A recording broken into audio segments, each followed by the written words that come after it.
परछाना चालेली सासू सोहागिन हो, परछाना चालेली सासू सोहागिन हो, परछाना चालेली। थाली में हल्दी चावल चुमेली भाभी हो, थाली में हल्दी चावल चुमेली बुआ हो। बहुअर स्वागत बा उतरा तू हाली हो, बहुअर स्वागत बा उतरा तू हाली हो, बहुअर स्वागत बा उतरा तू हाली हो, बहुअर स्वागत बा। अरे जान जाई बुची, कौन ऐसा दुनिया में हित नाता होई जे बियाह से पहले ही लड़का के नौकरी लगा देवे, ओकरा बाद खूबे दान दहेज दे के राजी खुशी से बियाह करके विदा कर दी। अरे आज के जमाना में ना श्रद्धा करे वाला के कोनो कमी नहीं थे। एकदम ठीक कहनी है रउआ। हमरा बेटा के ना नौकरी लगा के उ लोग हमरा परिवार पर बहुत बड़ा एहसान कैले वालों। समझ गई नी, राउर समझी भगवान नियन बाड़े बाना। बेटा के नौकरी मिल गई, हमार सारा परेशानी दूर हो गई। हमके तो डबल खुशी मिल गई, पहला पतो है और दूसरा बेटा के नौकरी। समझला लोग, तहार परिवार में सुदामा और उनकर परिवार में कृष्ण। ठीक कहानी है पाऊ। जानतनी हमरा बेटा के अंगूरी में 3-3 गो सोना के अंगूठी मिलल बा और गाला में 3-3 गो सोना के चेन और का सामान मिलल बा, हमरा तो नामे नहीं के पता। हाँ, वो समधियाना दामाद बाद में छलकावा और अपन श्रद्धा पूजन करावा। बढ़िया खाजा भेजले बड़ी। ए रागिनी, आंगन में का होता हो? भाभी के देखे खातिर सब बैठल बा। हाँ तो जाके दिखाई। अरे हम अपना सुनर पतो के ना पहले हम मुंह दिखाई करब। चल चल चल।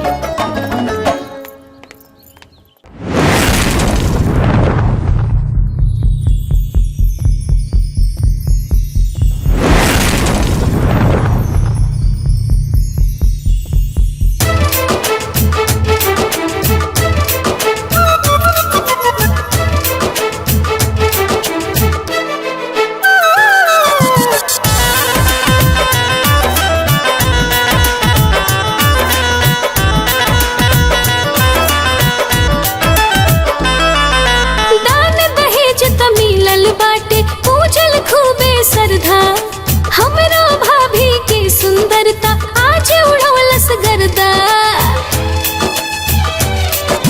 दान दहेज त मिलल बाटे पूजल खूबे श्रद्धा। हमरा भाभी की सुंदरता आज उड़ौलस गर्दा। रूपा देखते ही खुश मन मोर हो गइल, ही दुल्हन घूंघटा उठावते,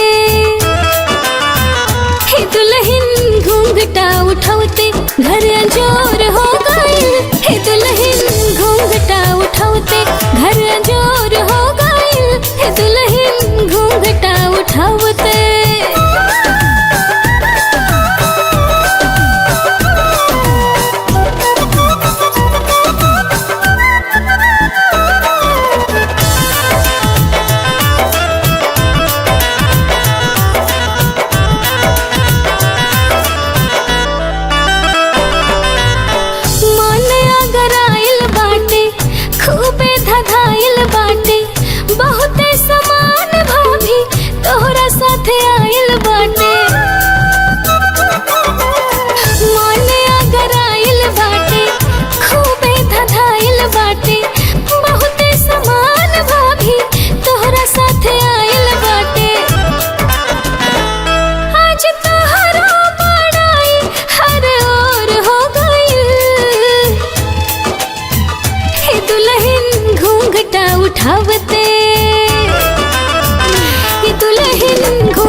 दुल्हन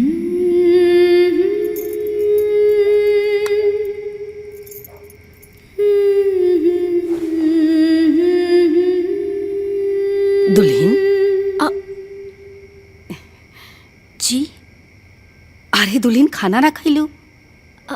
खा लीनी अम्मा जी।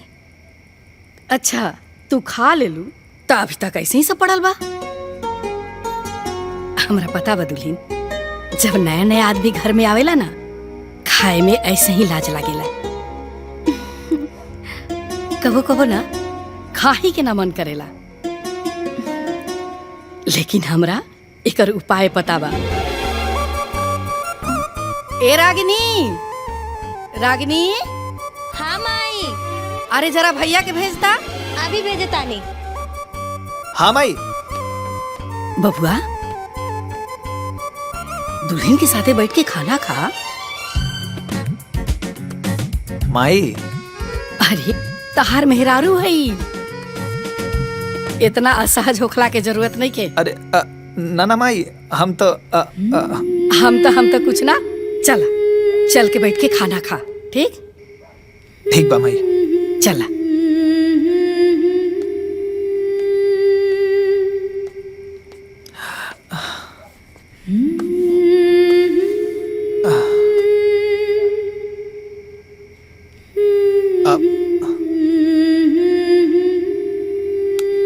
तोहार माई हमार नौकरी लगवा के हमार परिवार के संजीवनी दे देली। हम और हमार परिवार बहुत भाग्यशाली बा तोहरा के पाके। तू खुश बाड़ू ना हमरा घरे? ये हमार घर ना हा का? ना ये तोहरो घर है। तू छुप के फोटो खींचे तारू? हाँ भैया, ये फोटो तो यादगार बनी।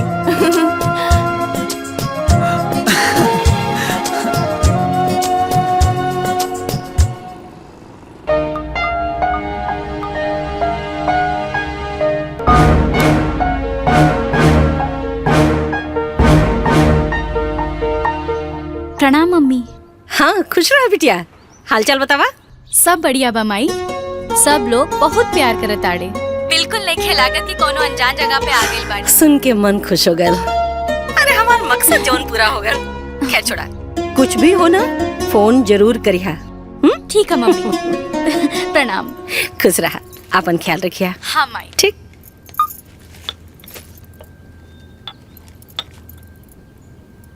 मालकिन, हाँ एगो बात पूछी का? पूछा। नौ लइका रवा बिटिया लायक रहे ना वो परिवार, फिर भी रवा गीता बबनी के बियाह वो घर में कैनी। ये बात कुछ बुझाइल ना। लल्लन ऐसे बुझा कि यदि वो परिवार हमरे बराबरी के रहित तो हमरा सामने झुक के कैसे रहे।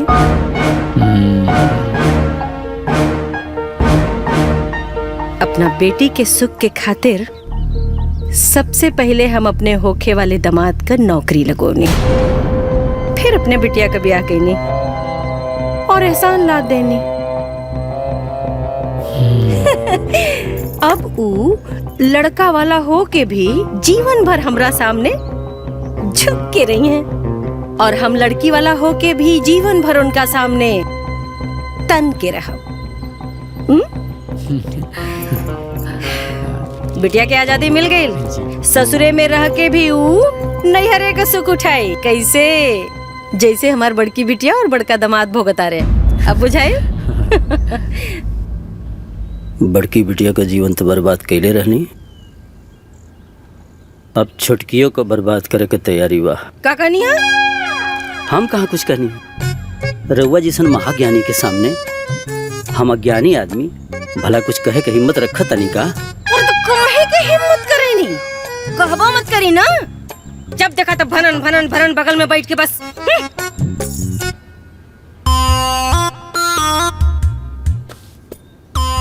माई बाबू से बात कैले रहो। देखिए, आपकी माँ चाहे जो भी बोले, बाकी होगा वो है जो अब मेरी मम्मी ने कहा है। अरे हम कहाँ ना बोलने हैं। अरे तो जब ना बोल रहे हैं तो बोलबो मत करब ना। और दामाद जी एक बात याद रखी कि यदि हम रउआ के रउआ परिवार से अलगे ना कैले रहती ना तो न तो लखनऊ में मकान बनल रहत और न तो गोरखपुर में जमीन किनाइल रहत, ठीक ना? जी जी सासू माँ। अब मम्मी इनको मना कर दो, आजकल कुछ ज्यादा ही अपने घर वालों से सलाह मशवरा कर रहे हैं।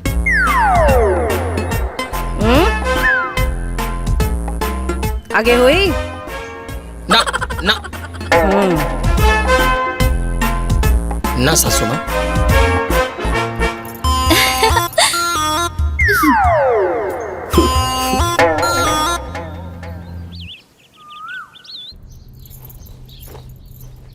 दुल्हीन, जी मम्मी।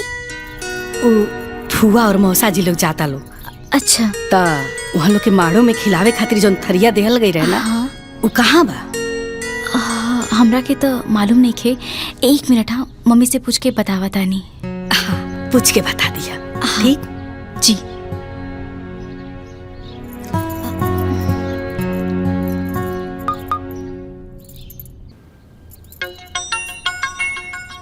अरे अब का? हाँ बोला। हाँ माई। हाँ ओ फूफा जी और मौसा जी के माड़ो में भात खाए वाला थरिया कहाँ बा? अच्छा अच्छा, सुना, वो जौन बड़का बक्सा देले ही तोरे के, ओमे 2 जगह थरिया है। एक जगह पितरी का और एक जगह स्टील का। वो स्टील वाले में से निकाल के दूसरे देता लोगन के, और दूसर का के चुहिया मत। अब केहू केतनो कुछ कही उहे थरिया दिया जौन हम कहनी है, बुझाइल? अच्छा ठीक है माई, बाय। रखा। का हुआ? फिर कब आईबू? जैया नया खबर सुना देबा ओही दिन दौड़ के आई। ए बबुआ। हाँ दीदी, आगे आगे रहुआ पहुँची, ओकरा पीछे हम पहुँच जाए। अरे रहुआ ली। ई कहा हो? अरे उहे थरियाहाना जोन माड़ो में भात खाए बदे मिलल रहे। अच्छा, स्टील के? अरे यह तो मिलल रहे। का हो? हम तो सुनले रहनी कि दुल्हनिया के मायके वाला बड़ा धनवान पैसा वाला हवन, धनगर हवन। अरे हाँ बुची, एहू में कोनो शक बा? बड़ी धनवान हो। ओही से ई स्टील के बर्तन देले हवन सन।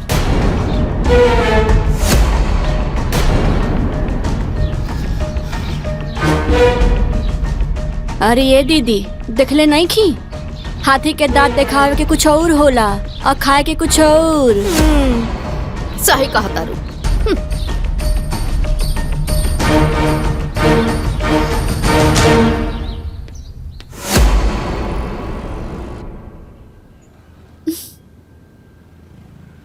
अच्छा, तोर फुफुआ सास ऐसे कहलस? हाँ माई, और फूफा जी के साथ मामी जी भी हाँ में हाँ मिलावत रही। अच्छा, तनी अपना सास के फोन देता फोन अपना सास के। ठीक बा माई।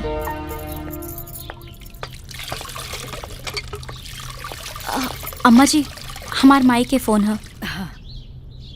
स्पीकर पे लगा दा। प्रणाम समधिन जी। का है समधिन जी? मने राउर बड़की ननद के ऐसा ही कहे के चाहिए का? अरे हम चाहे बड़का घरे कहीं चाहे छोटका घरे का, और चाहे हम स्टील का थरिया देली चाहे सोना का, हमार न मर्जी। वो क्यों नहीं बोले वाला जी? अरे समधिन जी, अगर ऐसा बात बता हम रउआ से माफी मांगत नहीं। नहीं, मने हम बिटिया वाला बानी, अकर मतलब ही नहीं ना कि केहू कुछ बोल के चल जाई। सुनाता ना हमार बतिया। अरे ना ना समधिन जी, ऐसा ना होई, रउआ नाराज मत होई। नहीं तो बड़का देखलू।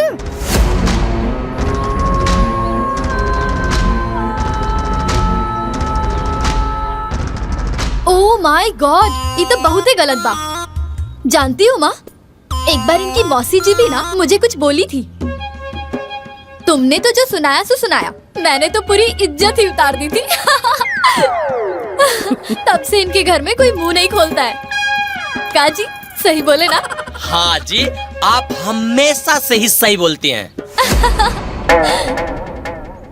लगाइए। हे भगवान।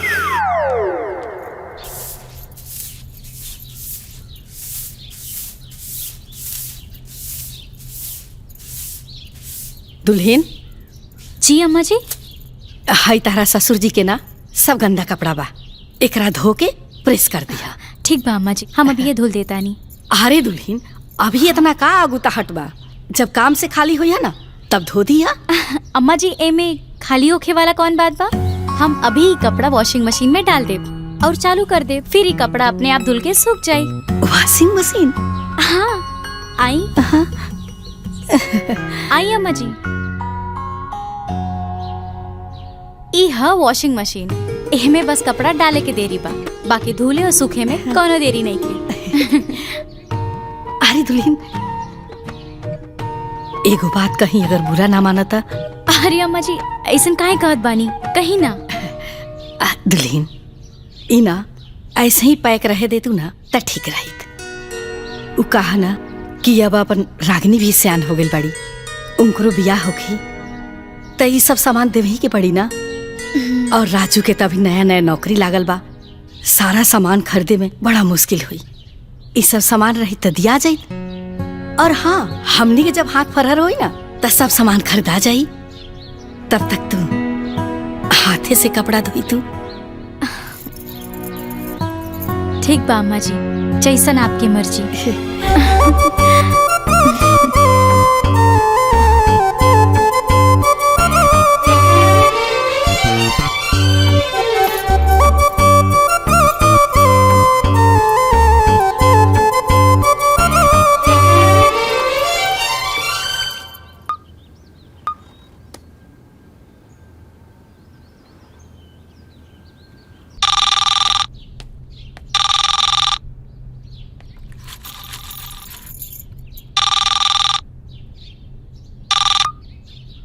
हेलो। हाँ माँ जी प्रणाम, हम रागनी बोला तानी। खुश रहा। गीता कहाँ बाड़ी और कैसन तू फोन उठोले बाड़ू? उ का है ना भाभी चापाकल पे कपड़ा धोवत बाड़ी, एहे से हम फोन उठा लेनी। हाँ कपड़ा धोवत रही?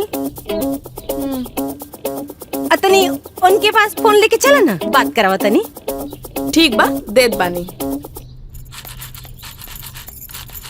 भाभी ली बात करी, राउर घर से फोन आयल बा।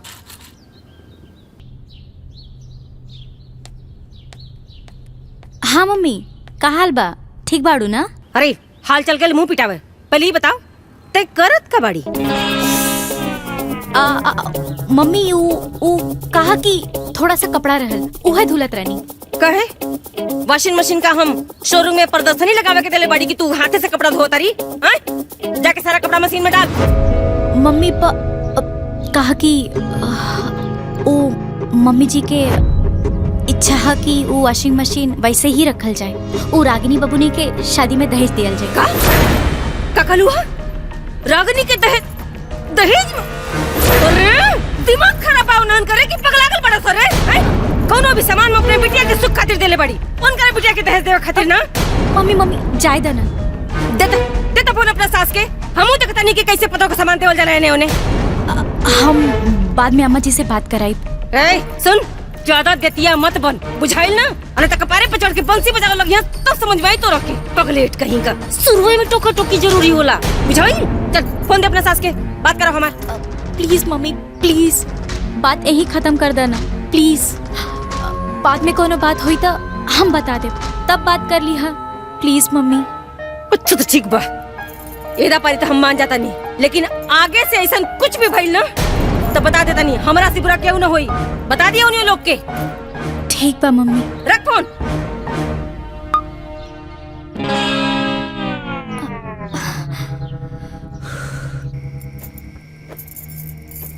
हम जन कहब तौन तो तू सुनबू ना, तो कहे के जरूरत का बा?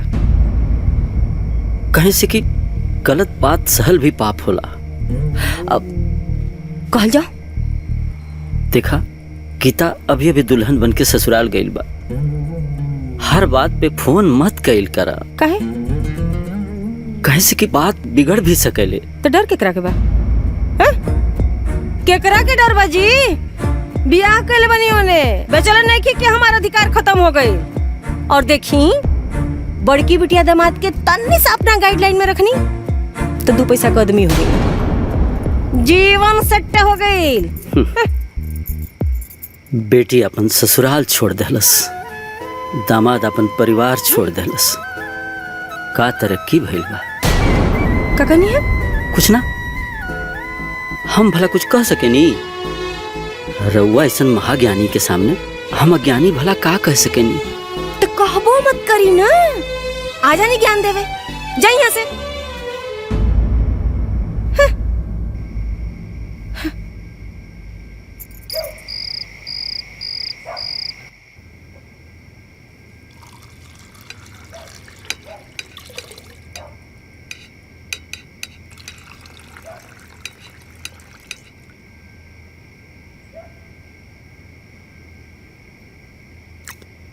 माँ जी। जी दामाद जी। कल हमरा बहन के मंदिर में देखा की बा तो चाय के चाहत रहनी। ओह माय गॉड, वहाँ उतने सारे लोग हैं ना। आप नहीं जाएंगे तो देखौरी रुक थोड़ी ना जाएगी। चलिए जइए तो का हो जाई। पापा आप चुप रहिए। हाँ हम तो चुप्पे बनी। रखा इनका के पूंछ बना के।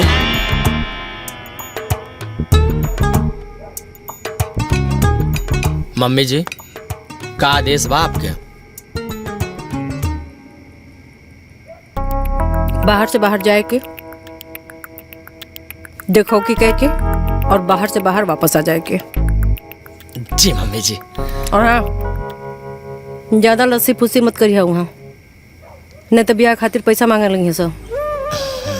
अब दे ही दी है तो का हो जाई। आखिर बहन ही है। पापा आप चुप रहिए। सारा पैसा वहाँ दे देंगे तो जो गोरखपुर में मेरे लिए प्लॉट लिया है उसका क्या होगा? बताओ मम्मी। सही बात। अरे इनके का पता, जिंदगी भर तो बैठ के खाई ना।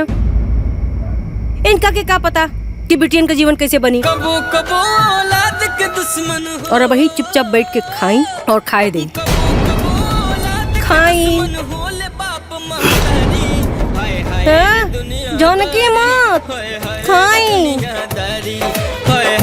दुनियादारी।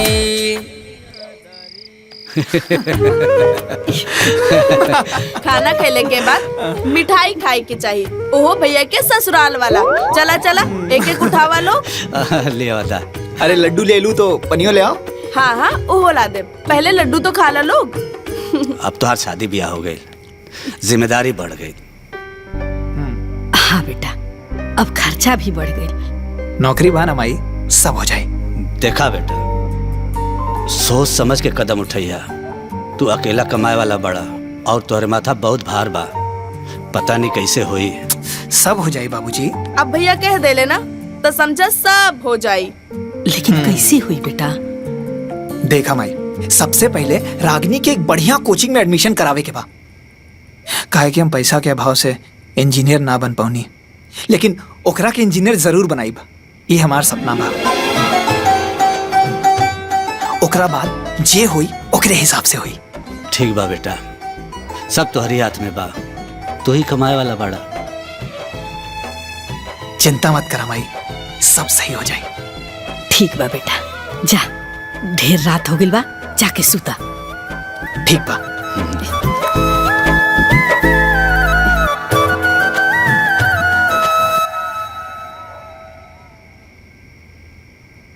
अरे अभी ले जागल बाड़ू? नींद नहीं ख्यावत। काहे? काहे कि रहुआ काले चल जाए। अच्छा, यह सोच के नींद नहीं ख्यावत? अरे देखा, नौकरी करे के बा तो जाए के पड़ी ना। हमार मन ना लगी। अरे रे, पूरा परिवार तोहरे साथे बा तो काहे मन ना लगी? देखा, अभी नया नया जॉब बा तो सब कुछ सेटल होके में थोड़ा टाइम लगी। साथ ही साथ पूरे परिवार में एक हम ही कमाए वाला मेंबर बानी, तो सब कुछ सोच समझ के चले के पड़ी। हाँ? अरे नाराज हो गई लुका? देखा, नाराज ना होल जाला। अभी तो हमनी के जीवन की शुरुआत बा, ओ हमें तोहार भरपूर सपोर्ट चाहिए। करबू ना? गुड।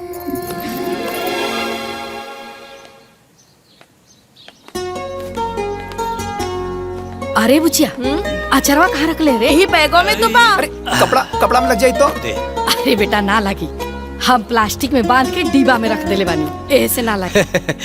अरे बेटा तोहर माई बहुत होशियार भी है। अच्छा अच्छा ठीक बा, बुरबक के सही, रउआ होशियार बानी ना, खुश।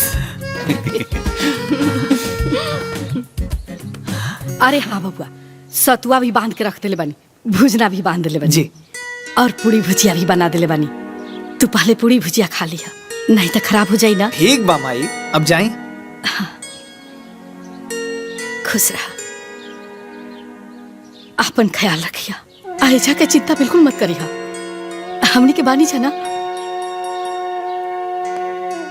खुश रह बेटा, बेटा बढ़िया से रहिया। ठीक बा बाबूजी। प्रणाम भैया। ठीक से पढ़िया। हाँ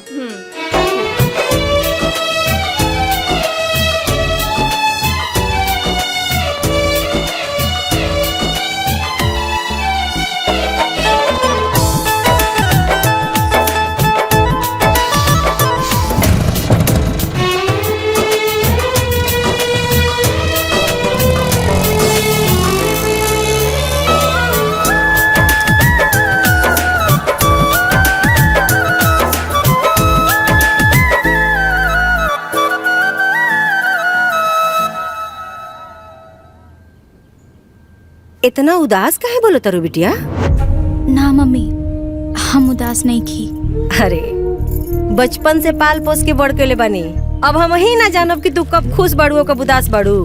ना मम्मी, ऐसा कोनो बात नहीं खे, कहा कि वो जॉब पे चल गए ना, यही से हमार मन थोड़ा सा उदास हो गइल बा। का दामाद जी, मने दामाद जी तोरा के छोड़ के जॉब पर चल गई ना? हाँ अच्छा अच्छा, परेशान मत हो का। हाँ तू अपन ख्याल रखा, हम फोन करब थोड़ी देर में। ओके मम्मी। ओह माय गॉड, मेरी बहन अकेले कैसे रह रही होगी? उसको कितना बोर फील हो रहा होगा ना। अरे होखबे करी, और फिर उनकर हिम्मत कैसे पड़ गई हमरे बिटिया के अकेले छोड़ के शहर जाए का? बताओ मम्मी, मैं तो इनके बिना एक मिनट भी नहीं रह पाती हूँ, वो कैसे रह रही होगी? सही बात सासू जी, साड़ू भाई ठीक नहीं खेगा।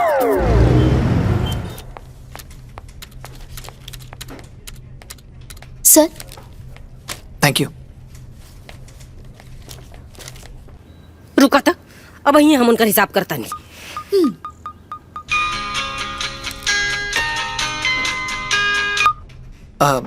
प्रणाम सासू माँ। बताई दामाद जी, मतलब दामाद जी, हमरे बिटिया के अकेले छोड़ के चल रही नहीं घरे। बताई ना, हमारी बिटिया अकेले हो गई ना। ना ना सासू माँ, गीता अकेले थोड़े ना बाड़ी, पूरा परिवार उनकर साथे बा। क्या मेहमान जी, परिवार पति की बराबरी थोड़ी ना करेगा जी, ये आप कैसी बात कर रहे हैं जी? मैं तो इनके बिना एक मिनट भी नहीं रह पाती हूँ। अरे साड़ू भाई, हमार साली साहब अकेले बैड न फील करत होई। हाँ, बताओ ना माँ, गीता बहुत उदास थी क्या? रो रही थी क्या? करी। हाँ। देखी लोग, हम रउआ लोगन से प्रॉमिस करतानी कि हम बहुत जल्दी गीता के अपने साथ रखब। अबे हम ऑफिस में बानी। प्रणाम। बताओ मम्मी, बेचारी गीता। ए बबनी, तनी पढ़े में सीरियस हो जा, भैया के सपना पूरा करे के बा। हाँ माई, एकदम सीरियस हो गई नहीं, भैया के सपना जरूर पूरा करब।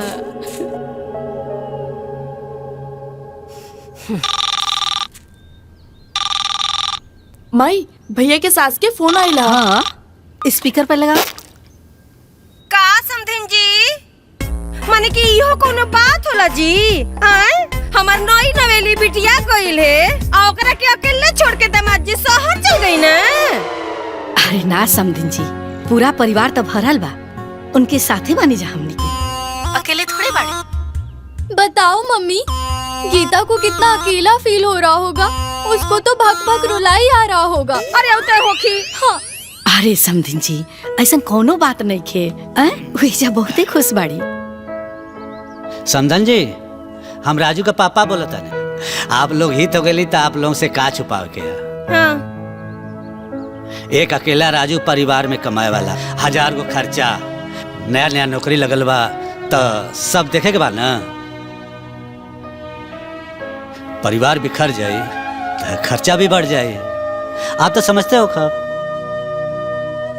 वैसे भी आप लोग का बहुत एहसान बा हमनी पर। ये एहसान हमनी के कब्बो भुलाल ना जाए।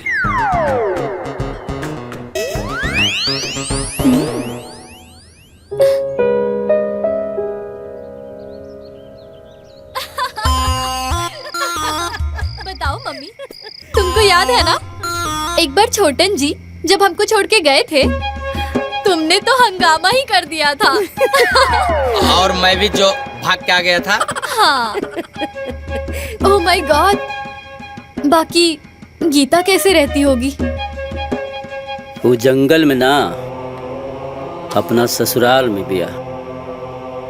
और तू लोग बार बार बोल के ओकरा जीवन में आग मत लगावा। बताओ मम्मी, पापा को क्या मालूम कि उसकी भी अपनी पर्सनल खुशी होती होगी ना। हाँ सासू माँ, फैमिली थोड़ी ना हैप्पी देगा उसको। हाँ। माँ है हम, हमरा के न पता बा कि औलाद का दर्द का होला। इनका के का पता। तू ही दोनों जानी त ओकरा जीवन के बर्बादी के कारण बनल बा। का कहनी है? कुछ ना, हम कहाँ कुछ कहनी है। तू दोनों महाज्ञानी के सामने हम अज्ञानी के कुछ बोले के हिम्मत बा? तो हिम्मत करबो मत करब।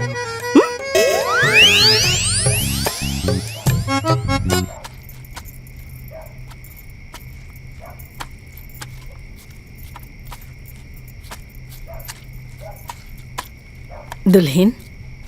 जी अम्मा जी। आटा सना गइल का? जी अम्मा जी, अब जात बनी रोटी सेके। अच्छा। दुल्हन। जी अम्मा जी। एगो बात कही। जी। घर में ना ईंधन गोंठा बहुते बचल बा, त तू चूल्ही पे खाना बनई तू त ठीक रहित। उ कहा न दुल्हन, गैस बचल रही त गाहे बागाहे काम दिहित। हित न ता मर मेहमान नहीं है त जल्दी खाना बन जाई। ठीक बा अम्मा जी, जैसन आप कहीं। त चूल्हे पे बना ला। ए रागिनी, जाके बाहर से ना गोईठा लकड़ी लेके आ जाओ। ठीक बा माई, ले आवा तानी। दुल्हन, सब्जी कटा गई, ठीक ना? ला सब्जी बना दिया। आजल के हो ना समझई रिश्ता के गहराई, रहेला सबके साथे साथे बन के परछाई। ये रिश्ता में होला हर सवाद के भरमार, ये रिश्ता में होला हर सवाद के भरमार। ससुरार के दुलार जैसे आम के अचार, ससुरार के दुलार जैसे आम के अचार।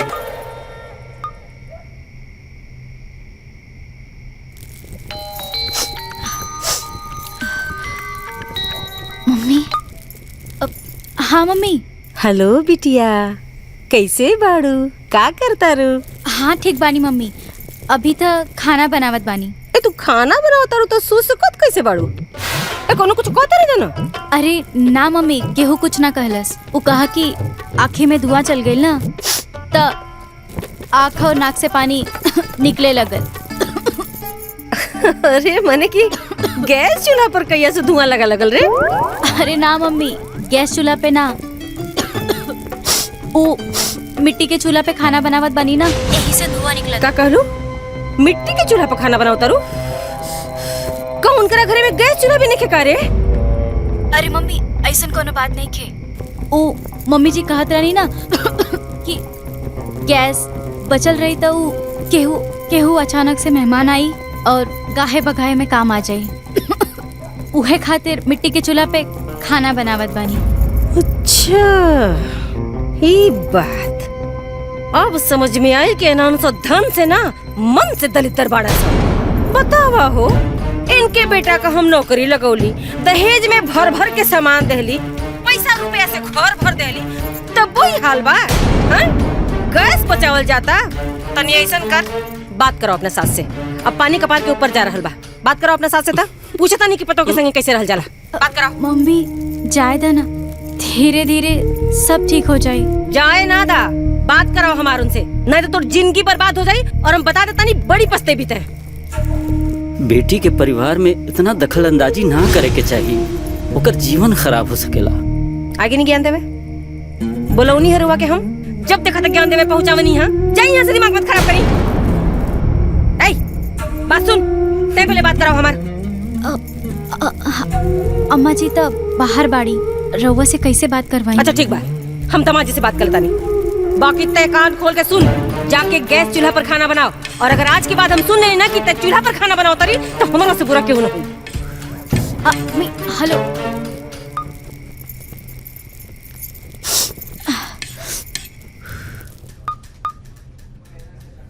हाँ रागिनी। हाँ भैया प्रणाम। खुश रहा खुश रहा। माई के फोन दा। माई। हाँ ली भाई के फोन आयल बा। स्पीकर पे लगाओ। प्रणाम माई। खुश रहा बउआ। रागिनी के कोचिंग में नाम लिखवावे खातिर अलमारी में चेक रख ले बानी साइन करके, बाबूजी के दे दिया। बाबूजी के फोन दा। भाऊजी ऐसे बने ले बतियाओ। प्रणाम बाबूजी। बेटा वो रागनी का तलिक बड़ा महंगा कोचिंग है। तो ओकर चिंता छोड़े ना बाबूजी, हम ओकरा के इंजीनियर बनल देखे के चाहता नहीं। बिहान जाके एडमिशन करा दिया। बेटा हमके कुछ बुझाइबे ना करी, वहाँ जाके का कर। तू बस रागनी के साथे जी, हाँ बाकी सब काम वो कर लिया। ओके सब बतावा। रागनी के फोन दा। हाँ हाँ ला। हाँ भैया। अलमारी में चेक रख ले बानी साइन करके, साथ ले ले जी। हाँ बाकी सब बाबूजी के अकाउंट में जो पैसा डलले बानी ओकर इंस्टॉलमेंट से पूरा हो जाए। जी भैया प्रणाम। खुश रहा खुश रहा।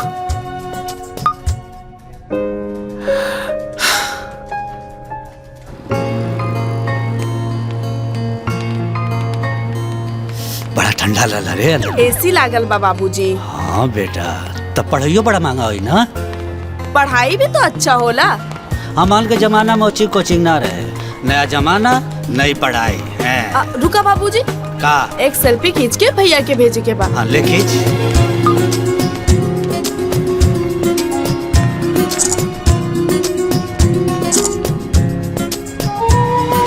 बहुत बढ़िया है। हो गई। भेज दिया।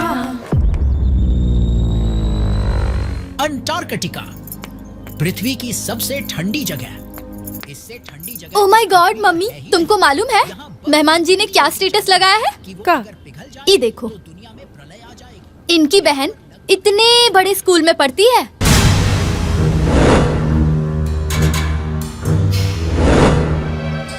इतने बड़े स्कूल में तो कभी तुमने भी मुझे नहीं पढ़ाया।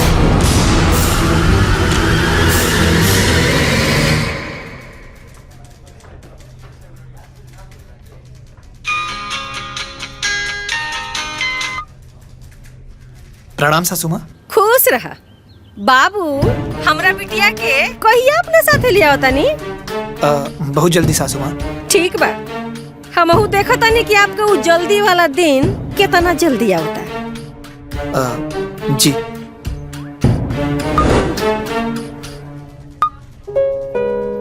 अरे बाप रे, इस सासू माँ तो हाथ धो के पीछे पड़ गई। अजी गीता को वीडियो कॉल करिए ना।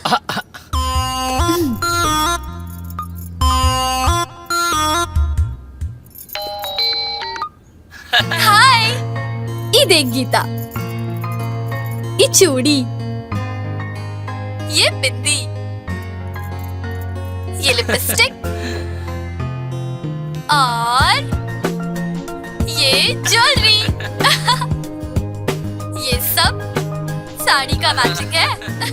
और ये देखा दीदी, ये सब हमार है। ये चूड़ी, ये बिंदी, ये लिपस्टिक, ये ज्वेलरी सेट और ये साड़ी। अरे गीता, ये तो वही साड़ी है ना जो हमने पसंद किया था? हाँ दीदी, तुमको पता है जब सज सवर के चलनी से अपने चांद को देखोगी ना, बहुत अच्छा लगेगा। मैं तो छट्टन जी के साथ सेल्फी भी निकालूंगी और उसको अपलोड भी करूंगी। देखना बहुत लाइक्स जाएगा। अच्छा गीता, करवा चौथ में मेहमान जी तो आ रहे हैं ना? ना दीदी। ओह माय गॉड, तो तुम चांद कैसे देखोगी? वीडियो कॉल पे देख लेना दीदी। वीडियो कॉल पर? क्या गीता, बिना मेहमान जी के सेल्फी अपलोड करोगी? कैसा लगेगा? लाइक नहीं मिलेगा। तो अब क्या करे दीदी? उनको बुलाओ, कैसे भी करके उनको बुलाओ, नहीं तो मजा नहीं आएगा। अरे साली जी देखी ना, हम तोरे सिस्टर के 1 मिनट में अकेली छोड़े ली का। साड़ू के दबाव दी, बार बार दबाव दी, और सुना ओकरे बाद ना प्यार से बुला ले। हाँ बुला ले। हाँ ओके ठीक है, बाय बाय।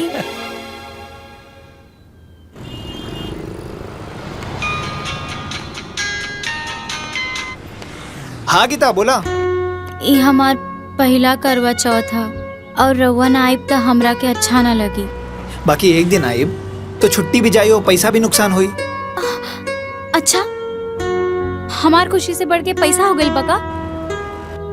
और हम कौन पिकनिक मनावे खातिर बुलावतानी? हम तो बस पति पत्नी के पूजा में शामिल होके खातिर बुलावतानी। अरे यार प्लीज आए ना, प्लीज। अच्छा भले आप मैरिज डे पे मत आइब, लेकिन करवा चौथ पे आवे के बा। प्लीज मना मत करी, प्लीज आए ना, प्लीज प्लीज। अच्छा ठीक बा बता। Thank you. ठीक।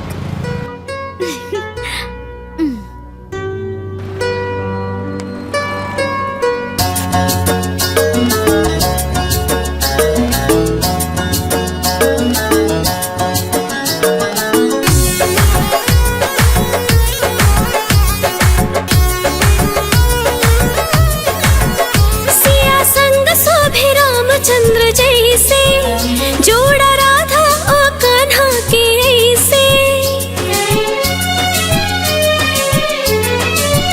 सिया संग शोभे रामचंद्र जैसे जोड़ा राधा कान्हा के ऐसे हो रामा, कि हम हैं राम जी के सिया सुकुमरिया उमरिया बनल रहो ना, कि गह गह करत रहे फुलवरिया अटरिया साजल रहो ना।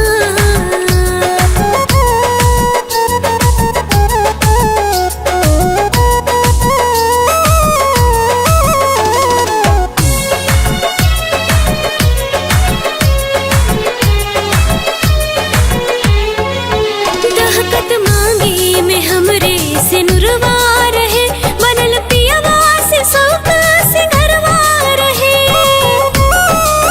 दहकत मांगी में हमरे से नुरवा रहे, बनल पियवा से सौका सिंगरवा रहे। शिव माने ले गौरा के जैसे, पियवा हमरो के मानस वैसे हो रामा, ये टूटे नहीं नहीं आके कबहू रसरिया उमरिया बनल रहो ना, कि हम हैं राम जी के सिया सुकुमरिया उमरिया बनल रहो ना।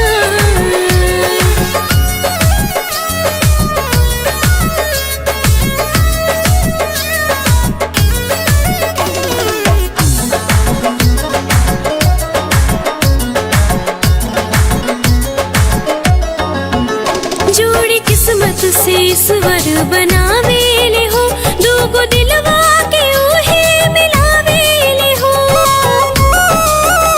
जोड़ी किस्मत से ईश्वर बनावे ले हो, दूगो दिलवा के उहे मिलावे ले हो। शौक सिंगार रच रच सजावली, करवा चौथ के परबिया उठवली हो रामा, कि कबो नहीं जिंदगी में आवे अंधरिया हजरिया उगल रहो ना, कि हम हैं राम जी के सिया सुकुमरिया उमरिया बनल रहो।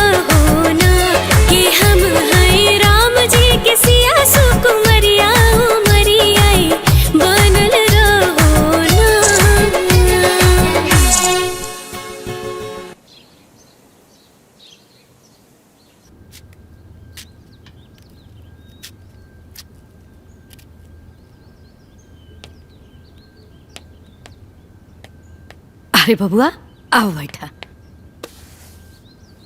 कितना दुबरा गइल दुल्हन। जी अम्मा जी। एक गिलास दूध लेके आवा था। लावतानी। है भला बताओ ता कितना दुबरा गइल बड़ा। अरे का बनावेला का खाला।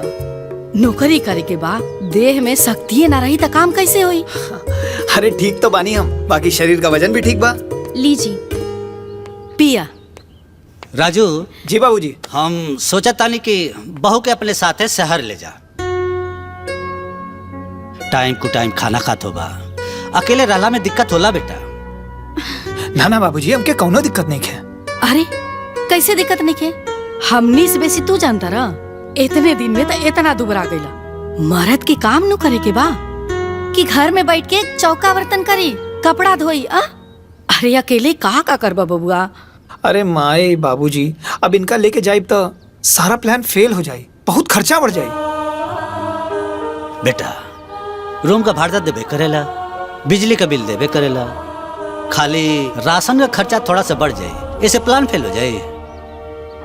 और जो तुम लोगन की दिक्कत होई उ?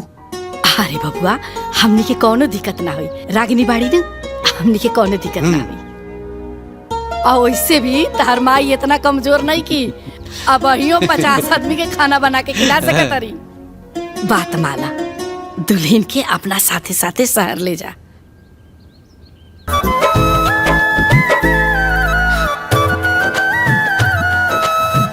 ठीक बा।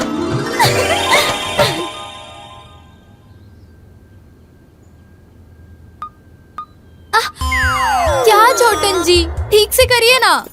बना तो रहल बानी।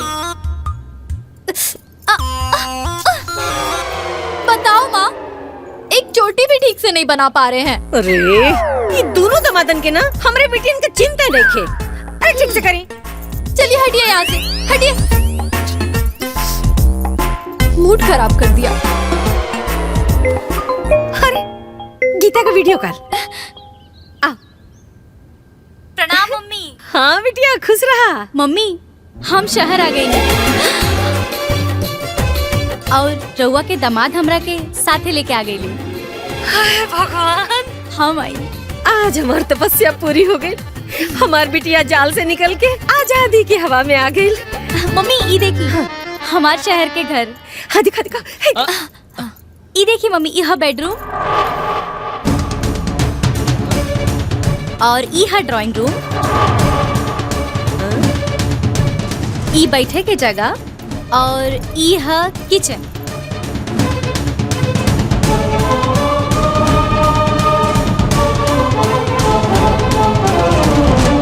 करे तोरे घरे में फ्रिज, सोफा, टीवी ये कुल नहीं खे? ना मम्मी। ओह माय गॉड, बताओ मम्मी, सोफा भी नहीं रहेगा तो कितना इंसल्ट होगा ना। तुमको पता है मम्मी, मेरी एक ननद बंद करना अपन कथा, पहले मैं कर सुन ली। हमरा ई दामाद का सिस्टम ठीक नहीं खेलागत। अरे मम्मी ऐसा कोनो बात नहीं खे।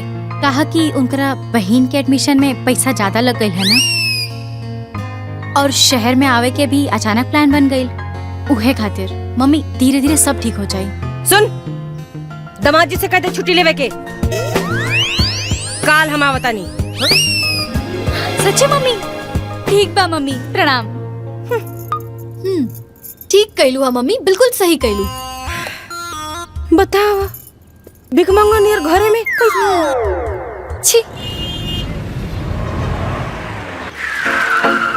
सासू माँ? अरे गीता देख, मम्मी जी, पापा जी, बड़की दीदी सब लोग आ गइलन।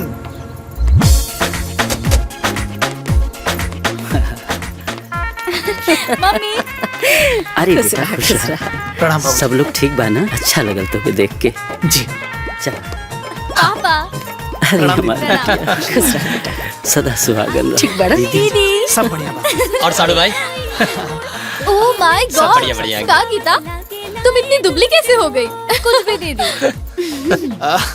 भैया लोग सारा सामान लेके अंदर आवा। हम बताओ बतानी कि कौन चीज कहाँ रखे के बा। ले आवा। ठीक बा, उतारे तनी। कब्बो खट्टा मीठा चल। कब्बो चला। लागे लाजर हार, कब्बो खट्टा मीठा का बोला गला झरहार ससुराल के दुलार जैसे धीरे धीरे सारा सामान उठा ली वालों, अपने हिसाब से हम रखवा लें। दुलार जैसे आम की अचार। मम्मी आई बैठी, सब रखा जाए। नहीं बिटिया, सारा सामान हम अपना हाथे व्यवस्थित करब।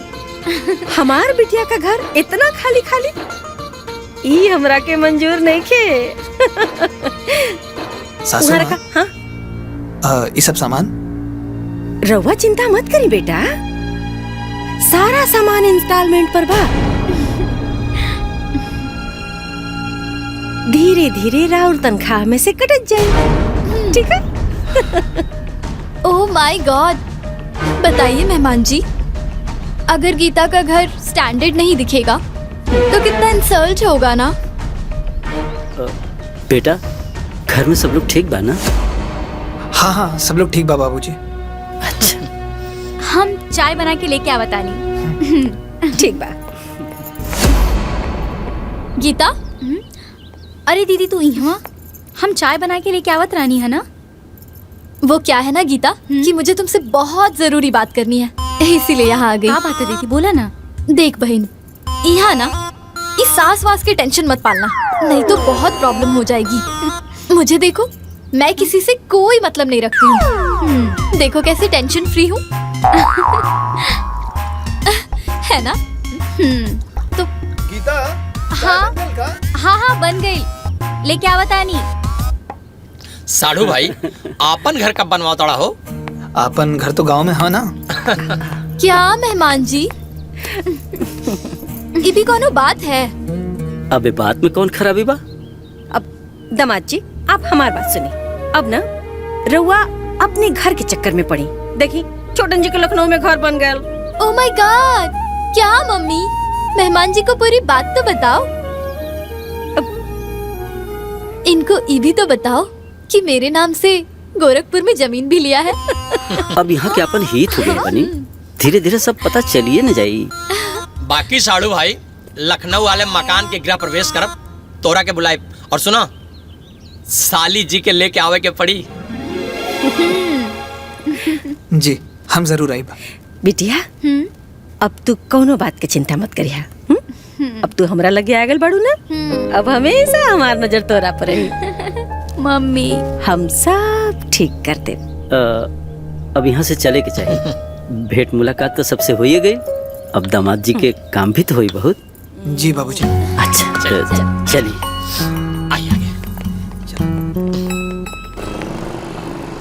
इतना सब सामान लोन पर उठवा देलू है, सोचबो न कैलू है कि राजू जी ओके भर पई है कि ना। अगर दामाद जी के कपार पर ये लोड ना चढ़ होती ना तो दामाद जी पैसा भेज देते अपना बहन के पढ़ाई खातिर, और फिर जिंदगी भर हमार बेटी गांव का माटी फाकत। तो हर जवनी सोच बा ना, देख लिया एक दिन घर परिवार खातिर बहुत खतरनाक हुई। का कहनी? हम कहाँ कुछ कहनी है, तोहरा ऐसा महाज्ञानी के सामने हम अज्ञानी के बोले के मजाल बा। तो बोलबो मत करी।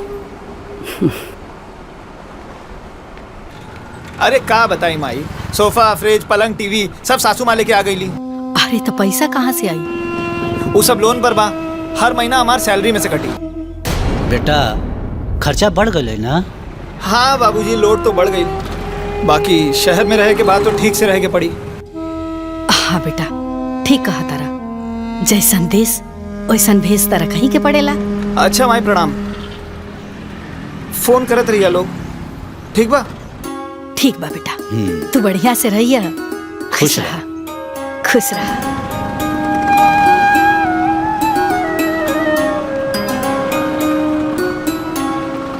लड़का खर्चा और बढ़ा देना सर, उन्हन के ऐसा करे के चाहे। गलत परिवार में शादी हो गई, सरवा पूरा परिवार मतलबी बा। अरे अब तो बियाह हो गई, अब इसे सोचला में कोनो फायदा बची? तो औरत के समझ चाहिए ना है? एक आदमी के ऊपर पहले ही से इतना बोझ रहा, एक और बोझ डलवा देला। ए जी कम से कम वो दोनों खुश तो बड़ा सना, हमनी के का चाहिए? उन्हीं के खुशी बस।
हर घड़ी खोजल तो के नजरिया।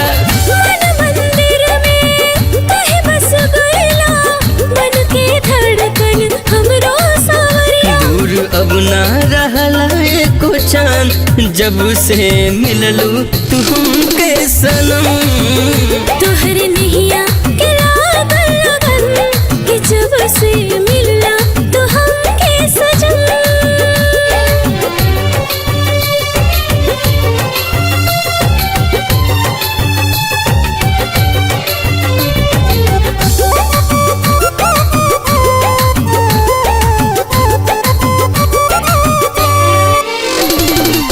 गुड़ से मीठ प्याला गेला बतिया, मन कर सुनते रही दीना रतिया। भइल बहार बन के जिंदगी में हमारा, लौक लखाली अब तोहरी सूरतिया। धड़क तोहरे ही नावे धड़कन, कि जब से मिलना तो हमके सजन।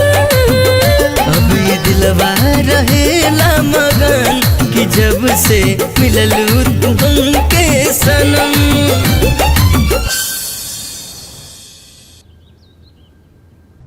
ठीक है, कंप्लीट हो गया।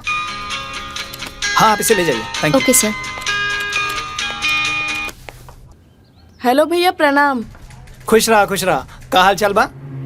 ठीक बा भैया। हम कोचिंग छोड़ देनी हा। काहे? पढ़ाई समझ में नहीं के आवत और हम पास ना होकब तो तहार सब पैसा बेकार हो जाई। जा रे पगली, जब तही भागे लगले तो हम काही कहीं पढ़े के तह तोहरा बाना, ते हमार सारा सपना तूर देले। माई के फोन दे।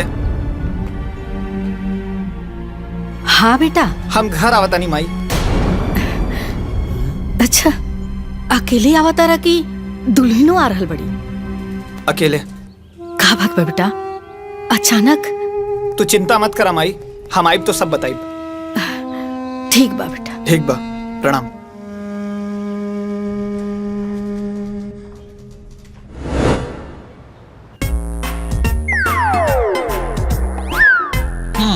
मम्मी जी, ये वाला खाइए ना, बहुत मीठा है। इधर बहुत खट्टा वाला। ये बहुत मीठा बा। अरे बेटी से बिना बतियौले संतरा खाए लगलू, ऐसे बची? बेटी तनी बिजी बिया, फिर जाके फोन करी। बेसिड मत फेंकी। आ गई।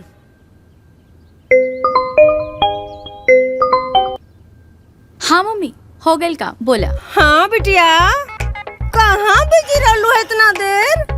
मम्मी वो बिछावन तकिया सब सेट करत रहनी है। अच्छा। काहे कि हमार ससुराल से सास ससुर सब आवे वाला बाड़े ना।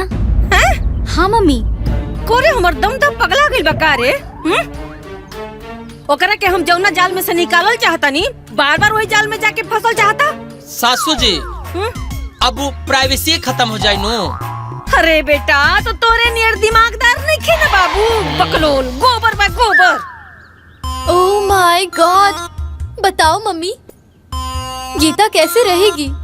तुमको मालूम है मम्मी, मेरे और इनके बीच में कोई आता है ना तो मुझे बहुत खराब लगता है।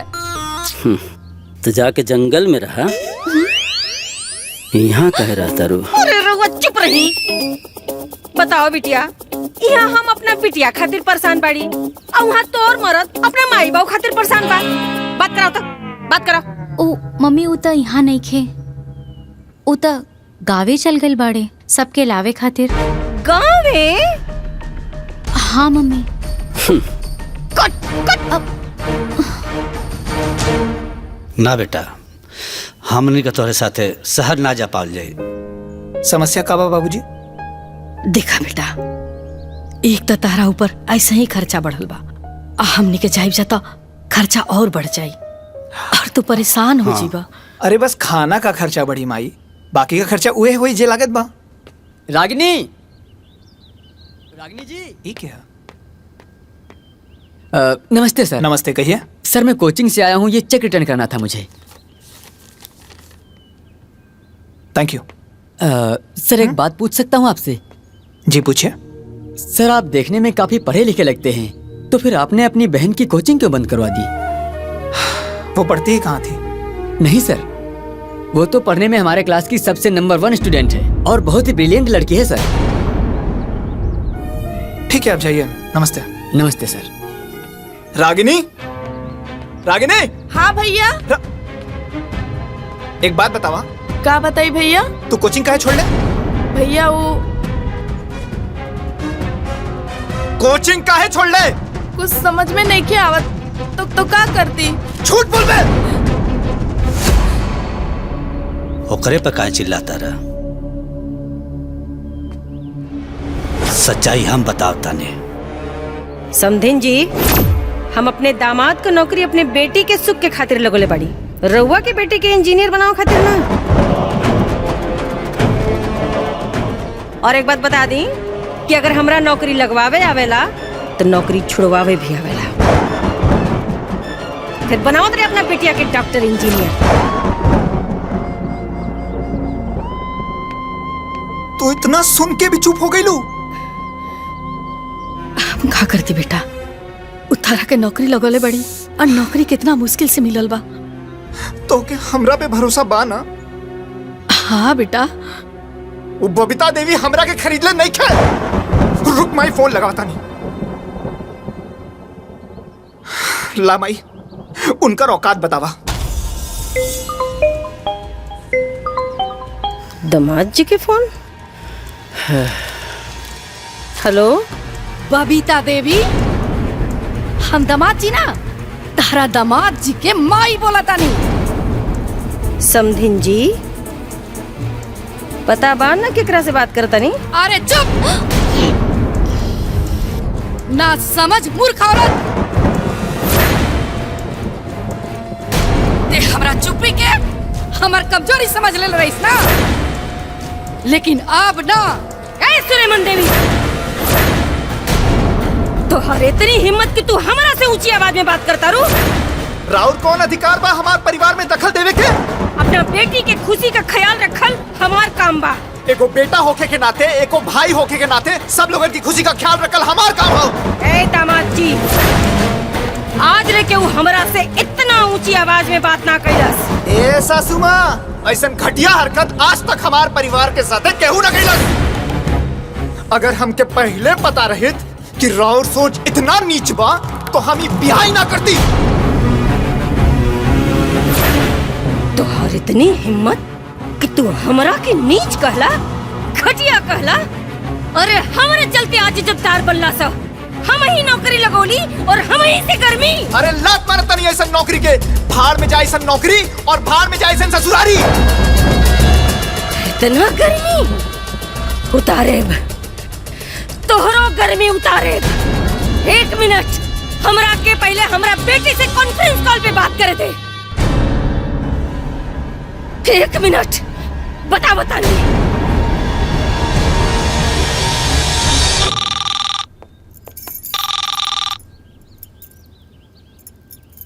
हाँ मम्मी।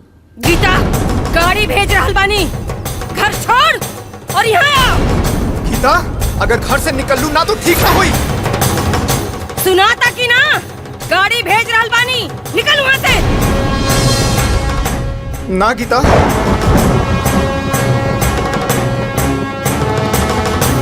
गीता, गाड़ी भेज रहल बानी, अब बता रहे ना।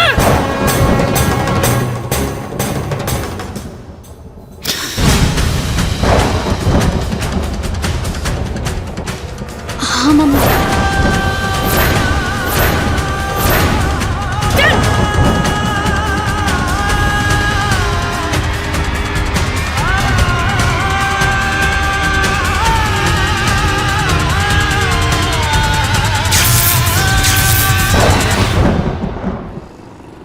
जौना के 1 रुपया का औकात ना रहे, हमरा नौकरी लगौला के बाद चालाक बन गई, हमरा से सवाल जवाब करता।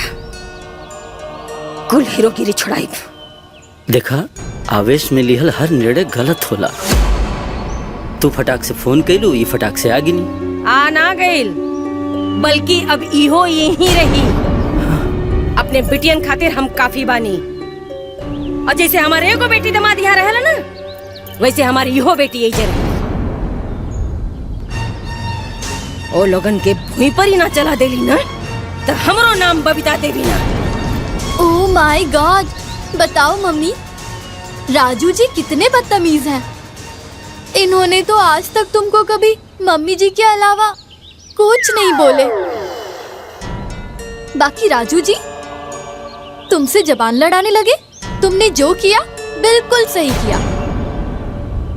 अरे ससुर कुल हो जाए। देखिए ज्यादा गुस्सा भी था सेहत के लिए नुकसानदायक बनू। ए गीता, तुम क्यों चिंता करती हो? तुमको याद है ना, मैं भी एक बार ऐसे ही गुस्सा होके मम्मी के कहने पे यहाँ चली आई थी। बाद में तुम्हारे जीजा जी पूरा परिवार को छोड़ के मेरे पीछे पीछे यहाँ आ गए। और आज देखो हमारे पास क्या नहीं है। डोंट वरी बहन। का जी? हाँ जी। कमीना,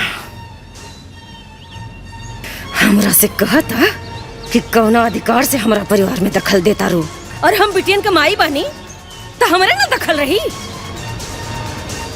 अभी वो लोग हमरा के जानत नहीं खान। हे बिटिया, बस हम जैसे जैसे कहतनी बस तू वैसे वैसे करत जा। फिर देख कि आगे का होता। हम इतना मना कहीं नहीं, बाकी हमार एक बात ना मन ली और अपन माई के कहे पे घर छोड़ के चल गई ली। अब उनके साथे साथ उनके माई के भी समझाई कि हम ऐसा दामाद ना है जैसे उनके घर में बैठल बा। बेटा ठंडा दिमाग से काम लेके पड़े। बबीता देवी का यह स्वभाव है, हम समझ गए। अब प्रतिष्ठा भी बचाओगे बा, अब परिवार भी बचाओगे बा। अरे प्रतिष्ठा तो बुढ़िया ना उड़ा बता रही। अरे बेटा हम तुझसे कहता नहीं ना, हैं? हमके बबीता देवी से का लेवे देव क्या? हमके तो अपन बहू गीता से लेवे देव के ना। वो तो अपने माई के कहे पे चलता रही। अरे बेटा देखा, जैसे तारा माई के केहू कुछ बोलेला ना तो तारा बुरा लागेला, तो हो सही तो तू ओकरा माई के बोलला तो ओकरा बुरा लाग गई। हाँ। बाकी उनकर माई जो घाल मेल करता रही वो तो खराब बा ना। अरे बेटा तू उनका स्वभाव के प्यार से देखा। कोई भी रिश्ता बनावे में ना बहुत समय लागेला और बिगाड़े में ना मिनट भी ना लागेला। ऐसे हमनी के कहब जा कि तू दुल्हन के फोन करला। हम काहे फोन करी? वो तो कर सकीले ना। बेटा हम तुझसे कहनी है ना, हैं? हमान के प्रतिष्ठा भी बचाए बा, अब परिवार भी बचाए बा।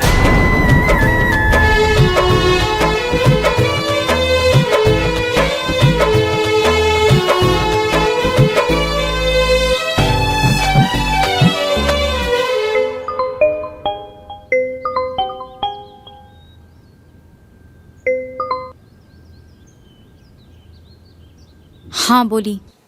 देखा गीता, खीस पीट में जौन भैल तौन भैल, अब घरे आ जा। हमार मम्मी जौन कहिए हम उहे करब। हमार माई से पूछ ली। एमे तो हर माई से कहे पूछे के पड़ी। तू हमार पत्नी हो ना, और ऊ हमार मम्मी है। एकर मतलब तो हर माई जौन कहीं तौन हुई। का भैल तू बोलत काहे नहीं खो? का बोली? हम कहनी ना हमार मम्मी से पूछ ले। गीता तो हर जीवन हमरा से जुड़ल बा, बीच में अपन माई के मत लेके आवा। हमनी के अपने विवेक से सोचे के बा। हमनी के बीच से अपन माई के साइड करा। ए, तू हमरे बिटिया के भड़कावत आ रहा है? आगे लाना औकात में। हमरा से बेहतर हमरा बिटिया के केहू नहीं के जान सकत, बुझाई? और कान खोल के सुन, अगर हमरा बिटिया के साथ रहे के बा तो तोरा के भी हमरे बड़की बिटिया और दामाद जैसा अपन परिवार छोड़ के रहे के पड़ी। बस ए सासुमा, ई कतई संभव नहीं है। रख फोन, रख।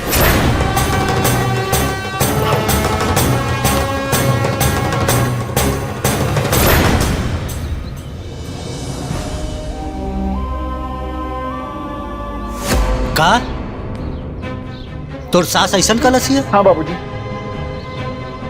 गलत जगह शादी हो गई, गलत रिश्तेदार मिल गई न सर। ए बेटा अब तू का सोचला? अरे उनका कहले से हम अपन परिवार के बिल्कुल ना छोड़ सकीला।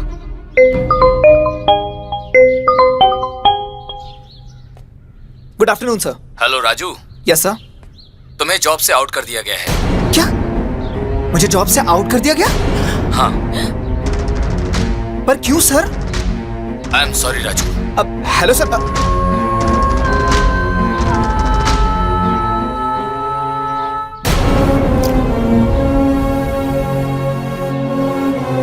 ये बबीता देवी हाथ धो करके हमनी के पीछे पड़ गई बिया। आप तो नौकरियों चल गई। आपका होई बेटा, हमनी के परिवार पे बड़का संकट आ गई। कुछ ना होई माई, ये बबीता देवी कौनों की किस्मत ना है। हम उससे भी बढ़िया नौकरी खोज के दिखाई दे। सब ठीक हो जाई माई, भैया पे भरोसा बा ना।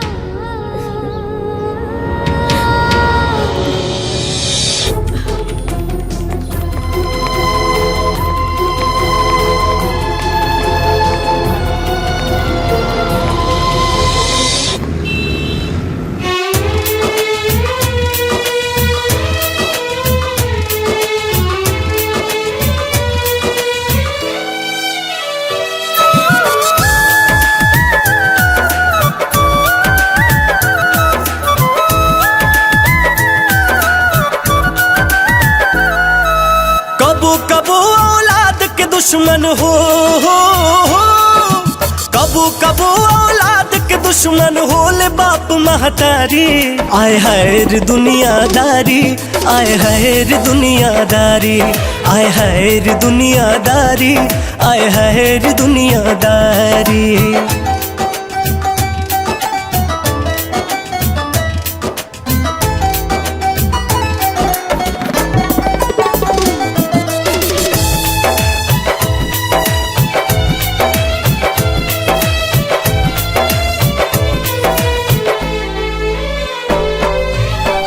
आन बान में बतिया बिगड़े, धायल रही जाला सोचल सगरे।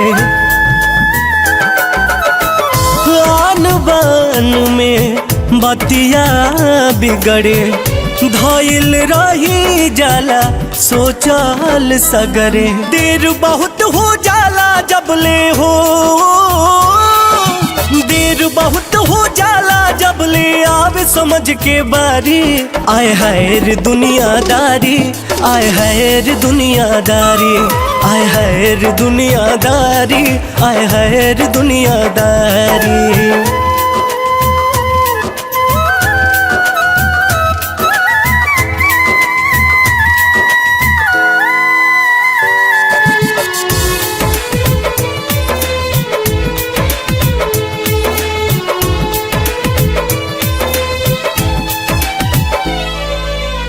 ममता कबाहूँ जहर हो जाला, एक मारम बाद में बुझाला।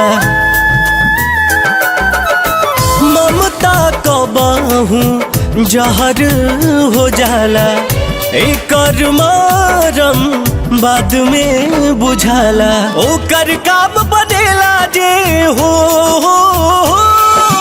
ओकर काम बनेला जे खुद से जाला हारी। आए हाय रे दुनियादारी, आए हाय रे दुनियादारी, आए हाय रे दुनियादारी, आए हाय रे दुनियादारी। थैंक यू सो मच सर।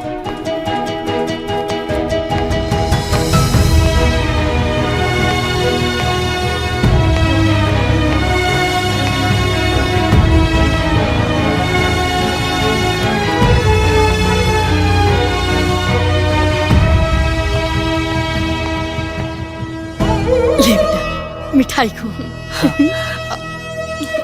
बबीता देवी का समझ लिया कि हमारा बेटा के नौकरी छीन लिए तो हम दी के मर जाए जा। अरे भगवान सबके खातिर बाड़े, देखा तारे मिल गई ना नौकरी। वो औरत के घमंड टूटल बहुत जरूरी बा माई। बेटा अरे जब घमंड रावण का ना रहे ये तो इंसान भी आ। अरे ये दुष्ट के ई ना पता है कि अपनी ये बेटी का घर बर्बाद करता ने। ये में बहू का कौन दोष है? बेचारी नाहक ही फिसाती है। हाँ बेटा, गांव के लोग जब दुल्हन के बारे में पूछेला तो हमरा बड़ा लाज लागेला। हम का कही, हमरा कुछ समझ में ना आवेला। वो बुढ़िया करम जली हमरा घर के खुशी छीन लेलस, हमर परिवार बिखर रहल बा।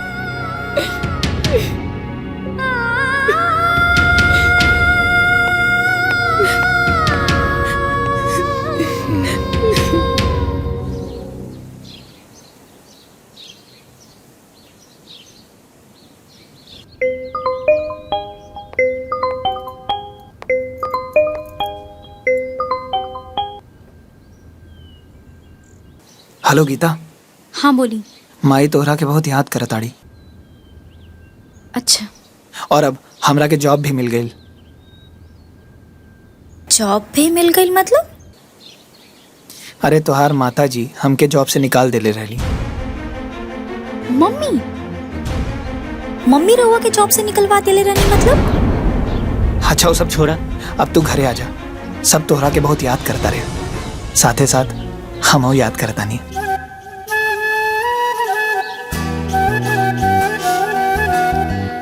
देखी। हेलो,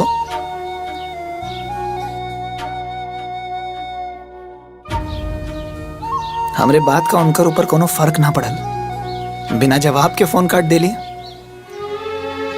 दोनों माई बेटी एक ही माटी के बनल बिया।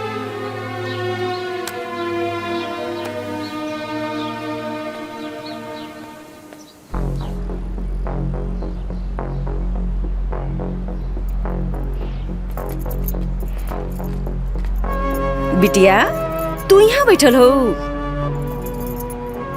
चल जल्दी से नहा धो के तैयार हो जा। काहे मम्मी? अरे पंडित जी आयल बड़ा बेटा। वो काहे? तोरा खातिर पूजा रखोले बनी, ताकि तोहार कुल ग्रह नक्षत्र सब खत्म हो जाए। कौने ग्रह नक्षत्र? ओह माय गॉड! क्या गीता, तुमको पता नहीं है का? तुम्हारे जीवन का सबसे बड़ा ग्रह नक्षत्र तुम्हारा ससुराल और तुम्हारा हस्बैंड।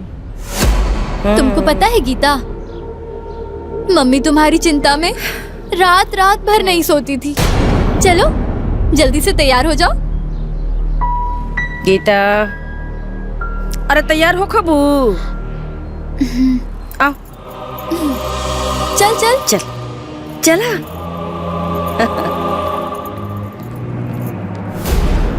जजमान, बिटिया के पतिदेव को बुलाइए। शादी के बाद किसी भी पूजा अनुष्ठान में पति पत्नी को एक साथ में होना चाहिए।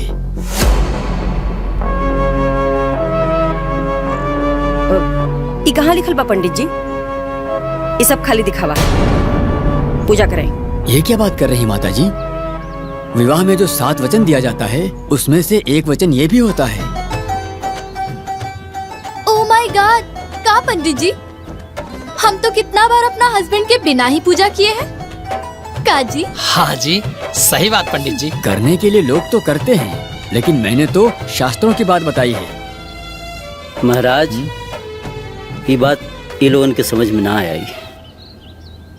और पूजा कराएं। देखिए, पति को परमेश्वर कहा गया है। जब जीवन में पति का इतना ऊंचा स्थान है तो पूजा अनुष्ठान में पति का स्थान क्यों नहीं हो सकता?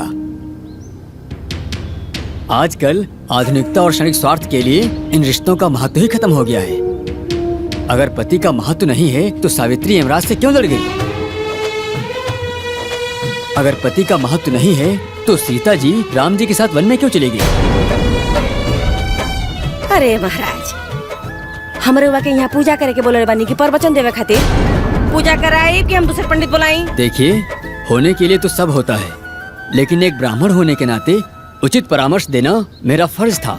चलिए, आप लोगों की यही इच्छा है तो शुरू करते हैं जी। ओम त्र्यंबकम यजामहे सुगंधिम पुष्टिवर्धनम।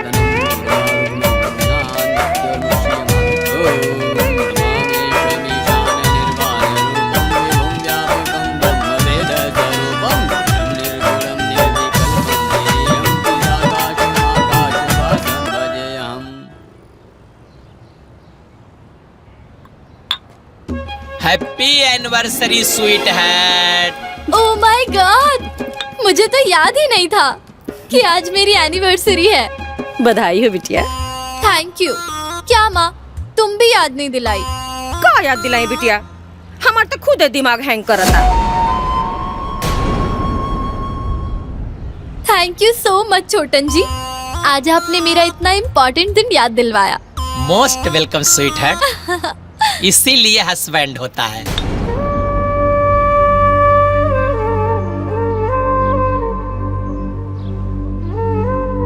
अच्छा गीता, तो तोहार एनिवर्सरी कब आवेला? बताना ताकि हम समय पे याद दिला सके।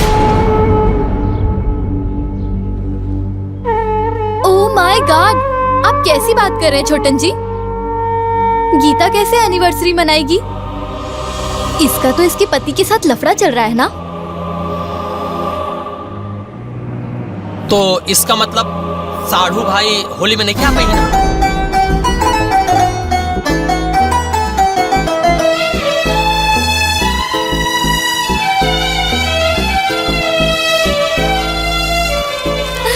कितना सुंदर है ना।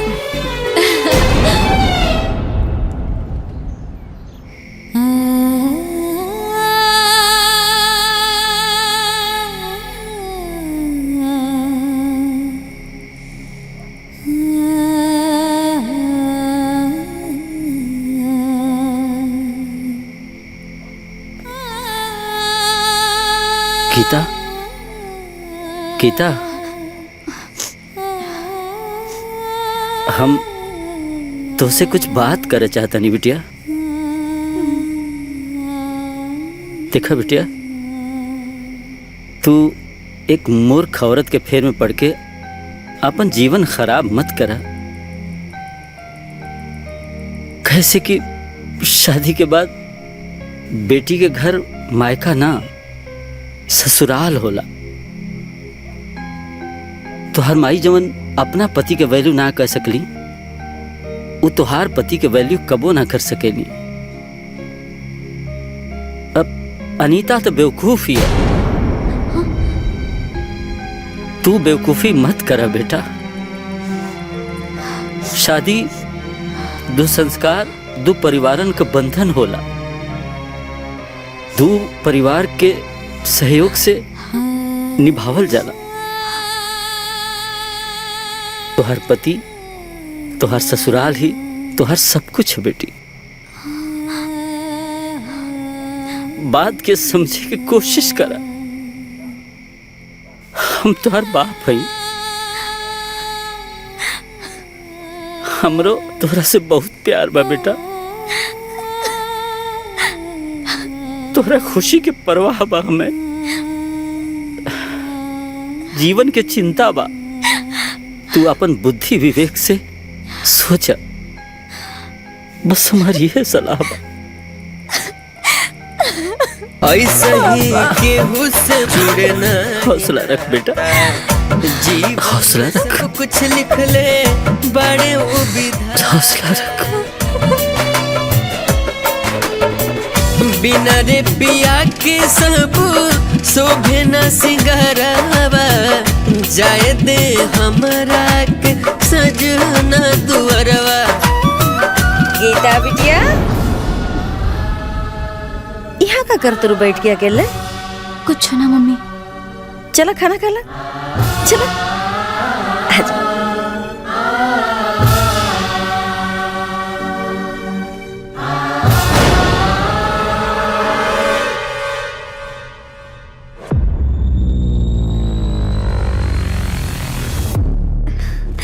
मम्मी। हाँ बिटिया। मम्मी, हमारे ससुराल से होली आइल बा। हाँ मम्मी। होली? हाँ। ओ लोगन का हिम्मत कैसे पड़ल यहाँ होली भेजे का? और इतनी औकात कि हमारा यहाँ होली भेजे हैं? देखा था नहीं। अरे सुना था। प्रणाम। छुटकी दुल्हन की खातिर सामान आइल बा। उठाई सामान, उठाई उठाई सामान। ये कहा करता रू? लोगों देखे क्या करता नहीं? क्या पापा, आप तो मम्मी की कोई बात मानते ही नहीं है। मम्मी बोली ना, उठाइए उठाइए, ले जाइए यहाँ से। बड़ी श्रद्धा से अपन पतों के खातिर वो सभी सामान भेजले बानी। रवा ऐसे कहा करता नहीं? अरे आग लगाओ इसने भिख मंगन के सरधा में। का लगा था? कि कपड़ा अबीर गुलाल हम अपने बिटियन के नहीं खींच सकत। जाके कह दा उन्हन से कि बबीता देवी ऐसे ने सामान के लात मारेनी।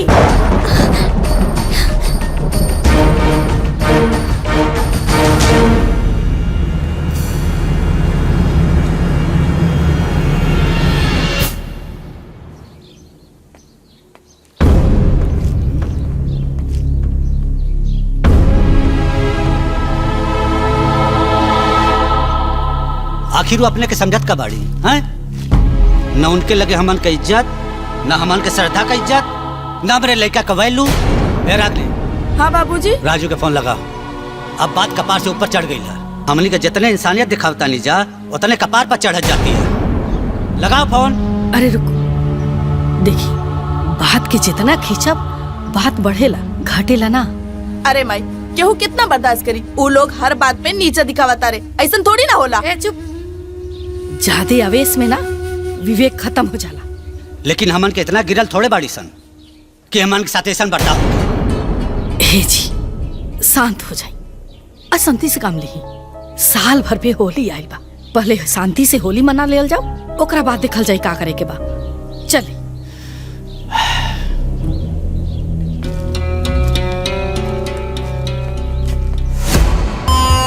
नहीं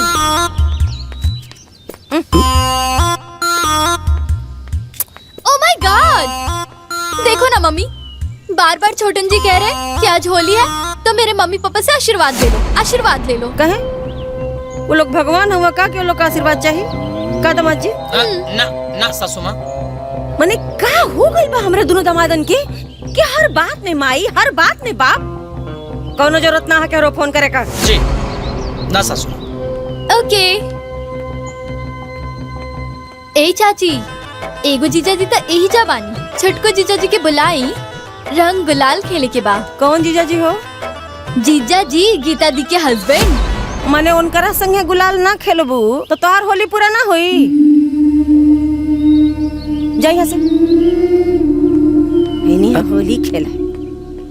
बेटी होली में मायके में रही तो लोग दामाद जी के बारे में पूछबे न करी हैं। केकरा केकरा के डटू। हम तो रवा संगे 5 साल होली ना खेल ली, का हो गई? अरे मम्मी तुमको याद है, मैं भी तो छोटन जी के साथ 3 साल होली नहीं खेली थी, तो क्या हो गया? क्या जी? हाँ जी। ए ना पारी, हमारी बिटिया ओ लोग के साथ होली ना खेल के हमनी के साथ होली खेली का? होली के दिन आए बा, झूमे धरती आकाश, होकर फगुआ बा कैसन, जेकर पिया नाही पास।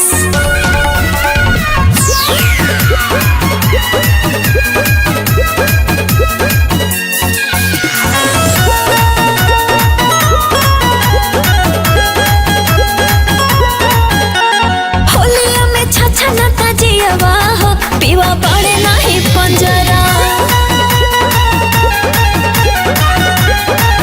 पीवा पड़े नाही पंजरा हो, पड़े नाही पंजरा। फगुआ खेलेली कुलतिरियावा हो, खूबे लूटा तारी लहरा।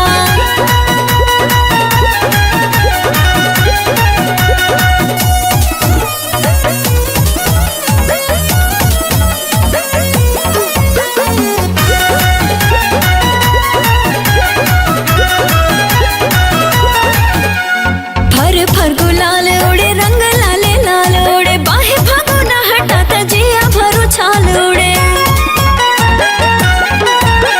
मस्ती के दिन बाटे, मौसम हसीन बाटे, जिकर पिया पास बाड़े, फगुआ हसीन बाटे, सबका जुड़ात बाटे ही हवा हो, पिया बाड़े नाही पंजरा।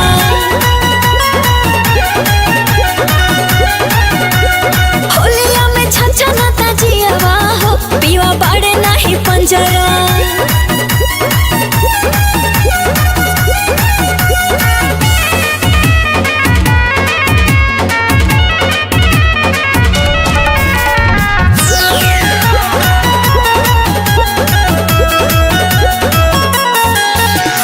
अंग अंग खिले लागल, मजा खूबे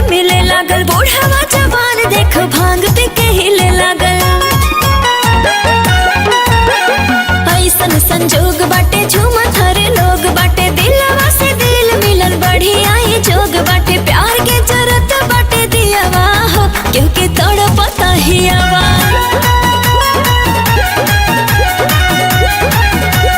होलिया में छछनता जियावा हो पिवा बड़े नहीं पंजरा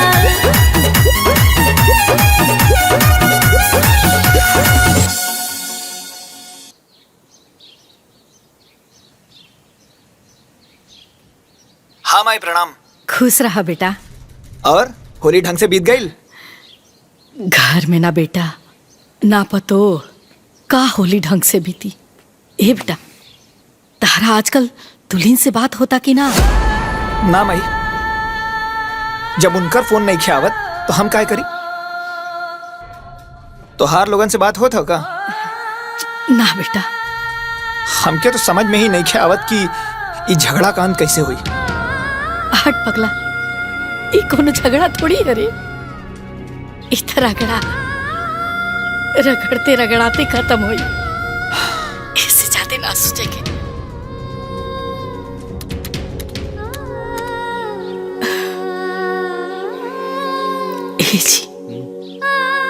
ओकरो से बात नहीं किया होगत, समझ में नहीं किया होत का कल जाओ। हमली का चलल जाओ। ठीक कहा था नहीं रहुआ।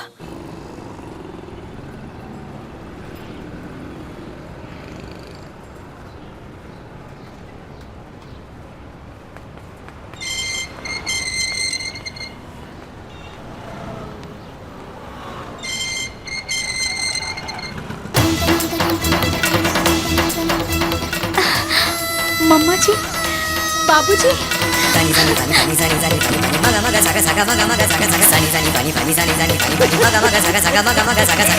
पाँच लाख 5,0595 का हार गिफ्ट कैले ही होली पर। तनी संभाल के रखिया, बड़ी लापरवाह किस्म के हैं। वैसे रुक जा। रउआ लोगन के हमरा औकात में और अपना औकात में कोनो अंतर लौकेला कि ना?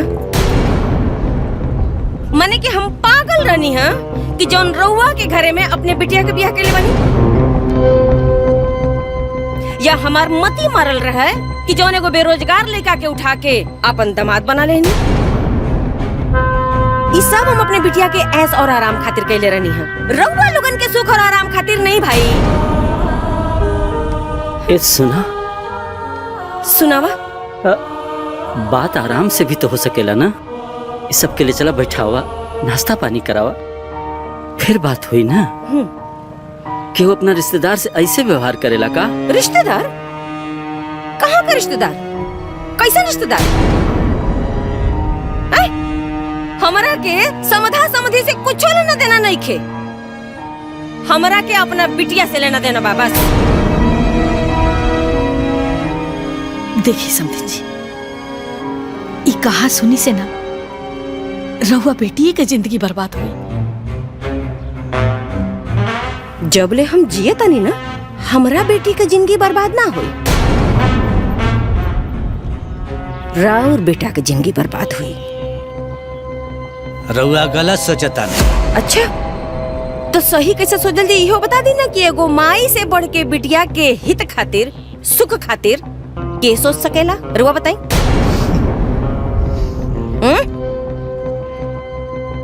हमरे बिटियन के जीवन हमरे हिसाब से चली, बुझाइल? देख बड़की बिटिया खड़ी, आई बड़का दामाद लखनऊ में घर बनता और गोरखपुर में जमीन किना गई, बुझाइल? वैसे ही छोटकी ओ बिटिया खातिर सोचले बनी। रउआ लोगन जैसन लाचारी का जीवन नहीं खींचिए कि भाई हमरे बिटियन के।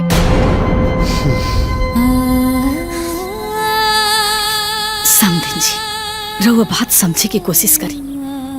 अरे बेटा पतो तो एक ही हो सन, हमने के रिश्तेदार एक ही हो खब जा, लेकिन ये आपस में बेमनस्य और रुखापन से कोनो फायदा बा? ओह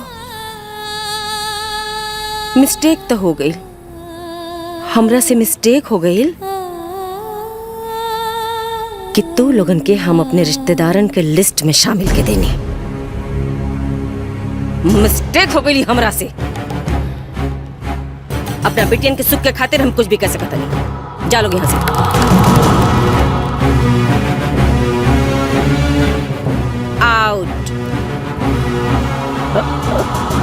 गेट आउट।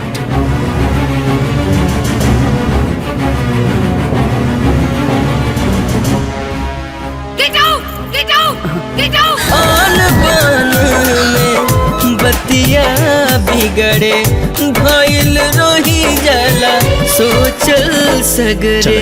देर बहुत हो जाला जबले हो, देर बहुत हो जाला जबले आवे समझ के बारी। हाय हाय रे दुनियादारी, हाय हाय रे दुनियादारी, हाय हाय रे दुनियादारी, हाय हाय रे दुनियादारी। गीता बिटिया, तोहर का विचार बा अपना ससुराल जाए के बारे में? तो अपना माई से कहत काहे नहीं के? हमार हिम्मत नहीं की होत पापा। मालिक, वकील साहब आइल बानी। जी प्रणाम। आप जी, मुझे बबीता देवी जी ने बुलाया है। काहे? हम जी, बतावता वो- नहीं। जी प्रणाम। निकालिए वकील साहब। जी, आपने जो पेपर मंगवाया है वो मैं ले आया हूँ। ये लीजिए मैम। ला बिटिया, पेपर पे साइन के दा। ई कहा मम्मी? तलाक के पेपर।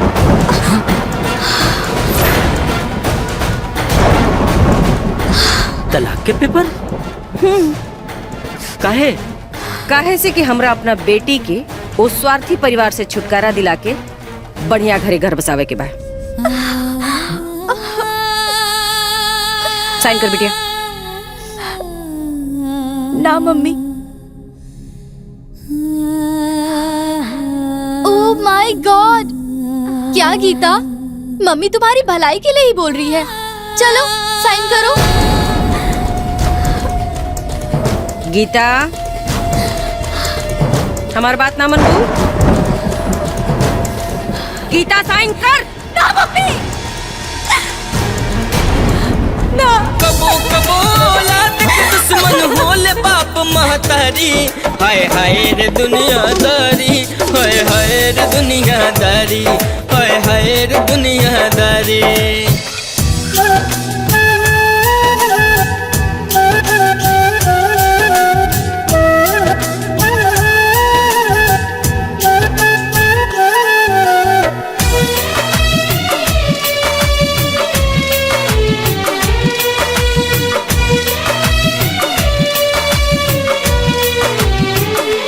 सैया निमन चाहे बाउर बा मंजूरी माई।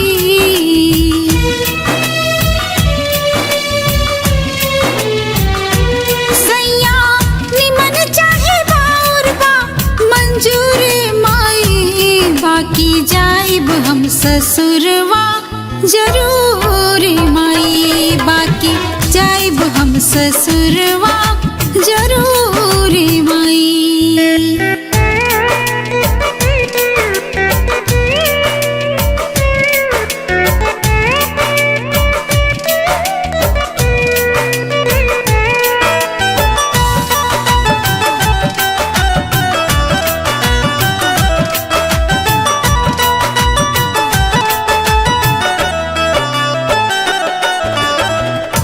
ऐसे ही केहू से माई जुड़े ना ही नाता। जीवन में सब कुछ लिख ले बाणी हो विधाता। बिना रुपया के सब शोभे ना सिंगरवा। जाए दे हमरा के सजना दुअरवा।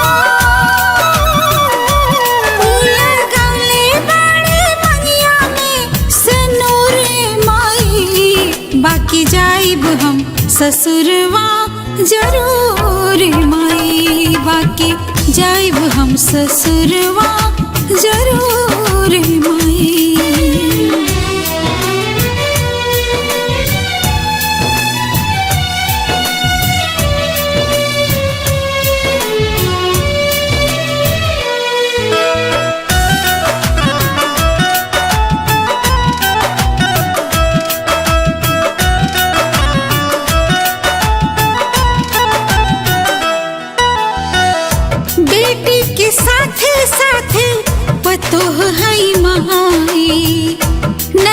ससुरा हमके सब कुछ चाहिए। सास ससुर की सेवा हमरो तो फर्ज बा, नैहर के साथे साथे ससुरा के करजवा। मत कर हमरा के तनिको मजबूरी माई, बाकी जाइब हम ससुरवा जरूर माई, बाकी जाइब हम ससुरवा जरूर माई।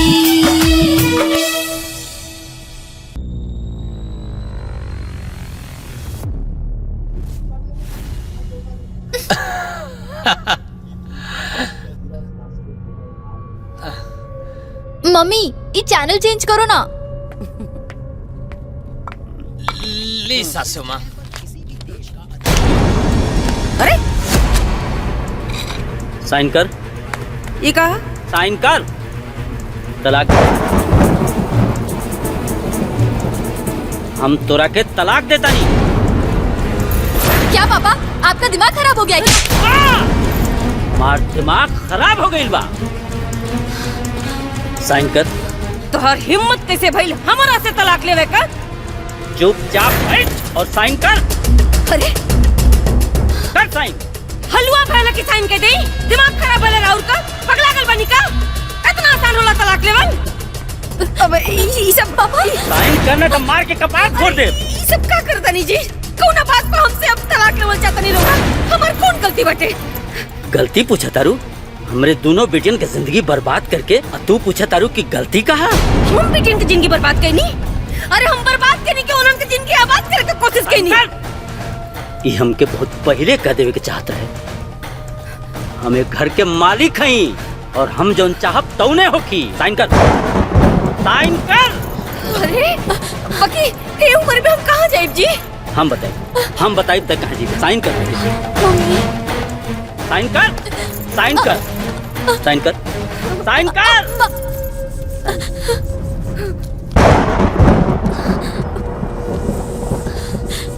चल तो के बताओ तनी कहाँ जेबे तू? चल चल चल हम तो असली जगह बता तनी। पापा छोड़ दी ना पापा मम्मी के। ना बेटा मत करी पापा। ना बेटा ये औरत पागल हो गई बा। पागल औरत के हमरा घर में कौनो जगह नहीं के। और पागलपन की वजह से हमारा पूरा परिवार बर्बाद हो गई। चल ना पापा सुनी ना हमारी बात सुनी। रोको सुनी कहने के हमारी बात सुनी। अबे हम का के लिए बनी कि हम के इतना बड़। अब तू ये घर में 1 मिनट ना रह सके तू। बाबूजी चल निकल हमरा ना गीता ना ना। हर माँ अपने औलाद के जीवन सजावेले, फिर तहरा नियर दुष्ट महतारी अपना औलाद के जीवन बर्बाद कर देले। जे दूसरा के घर उजाड़ेला ना एक दिन ओकर घर भी उजड़ जाला। आज से हमार तोहार रिश्ता खत्म। जिस बात सुनी खबरदार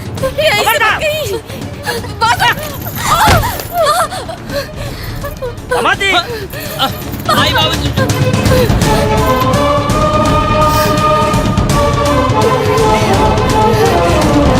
जी जी ससुर जी। जी पापा। बोली अपना घर कब जाइब और जाइब कि ना? ससुर जी हमता सासू माँ और रहुआ बेटी के दबाव में आके यहाँ रहता नहीं ना के अपन घर परिवार माई बाबू के छोड़ के यहाँ रह के चाहिए। ससुर जी बताइए ये मेरे और मेरे माँ के ऊपर इल्जाम लगा रहे हैं। वैसे भी आपका परिवार कुछ कम है क्या? इनकी माँ 1 नंबर की झगड़ालू और इनके बाबूजी 1 नंबर के स्वार्थी। इनका तो पूरा का पूरा परिवार ही गलत है। मैं तो सिर्फ निकम्मी माँ की चमची स्वार्थी औरत हमरा के हमरा घर परिवार वालों से अलग कर देले। वो बेचारे कुछ भी न बोले फिर भी आज वो गलत माने। ओह माय गॉड, आपने मुझे निकम्मी कहा, स्वार्थी कहा, यहाँ तक कि मेरी माँ की चमची भी कहा। हम तोरा के निकम्मी बोल लिया। एक भी शब्द अगर हमरा परिवार के बारे में गलत बोलू ना ससुर जी तो सासू माँ के तलाक से अलग कर देले बाड़े। हम तो बिना तलाक के तोहरा के ले जाके बीच नदी में गला दबा के मार डाला। अरे हमरा के तू नामर्द बना के रख ले रहलू हा। हम था आपन जवान की खातिर बंद रख लिया कि घर में शांति बनल रहे। कितना टॉर्चर सह लिया, इतना जलील बह लिया, फिर भी हमार दिल जाना था दिल। बस दामाद जी जाइए अपना घर परिवार के लेके आइए। जी ससुर जी। गीता। जी पापा। अपना ससुर से बात कराओ बेटा, फोन लगा के। जी पापा।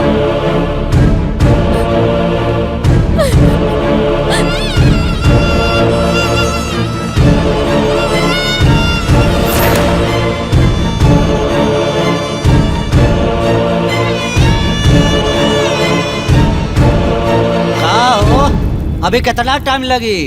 अरे बस बन गई जी। अरे जल्दी ले आवा, भूख लगल। अच्छा बाबूजी बाबूजी भैया के ससुराली से फोन आइल बा।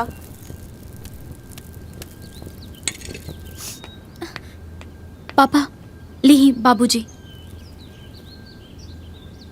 हेलो। हेलो। प्रणाम प्रणाम। समधी जी प्रणाम। समधी जी शायद हमरा के फोन करे में कुछ देर हो गई, बाकी अब सब दुरुस्त हो गई बा। हमारा द्वार पे रउआ सभी के साथ जौन बर्ताव भइल ओकरा खातिर हम माफी मांगे चाहतानी। सबके आमंत्रित करतानी कि आके अपन बहू के विदाई करा ले जाए। राजू बाबू के अपना साथ जरूर लिया। जी हमनी के जरूर आ जा। हाँ समधी जी हमनी के जरूर आ जा। जी जी।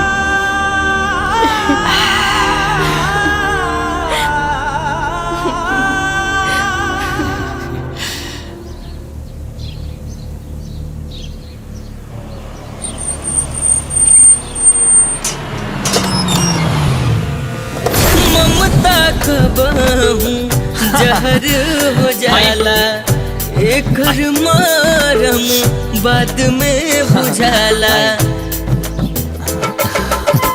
ममता कबहू जहर हो जाला एक मारम बाद में बुझाला। ओकर काम बनेला जे हो,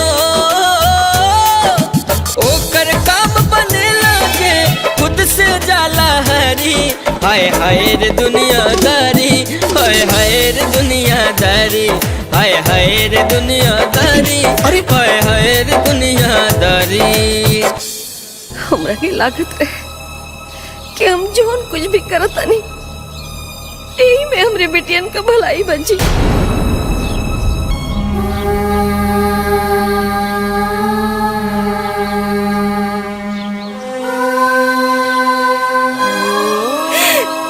बाकी हम गलत रहनी जी। हम ही ना समझ पाऊनी कि ब्याह के बाद बिटियन पर ओकरे ससुराल का हक होला, ओकरे पति का हक होला।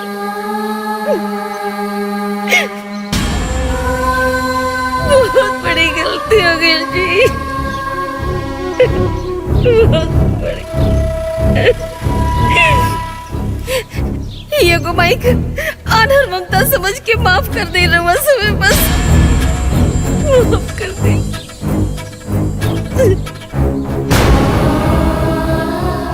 ओ मैं हमारी बेटी का कोनो गलती ना, वो लोगन के सजा मत दे, जोन भी सजा देवे के हमरा के दे, बेटियन के नहीं।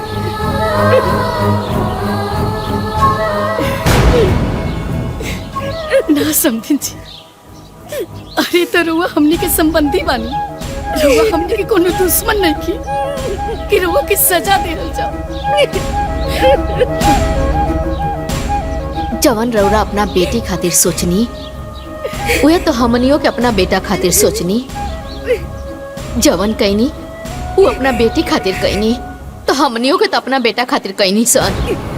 चली सब बराबर हो गई, चलिए अब चलिए।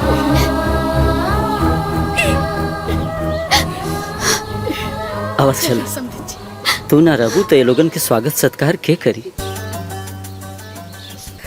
और फिर बिटिया के विदाई भी तो करे के बा ना।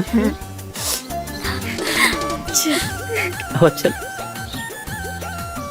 चला सासू माँ। आओ चल।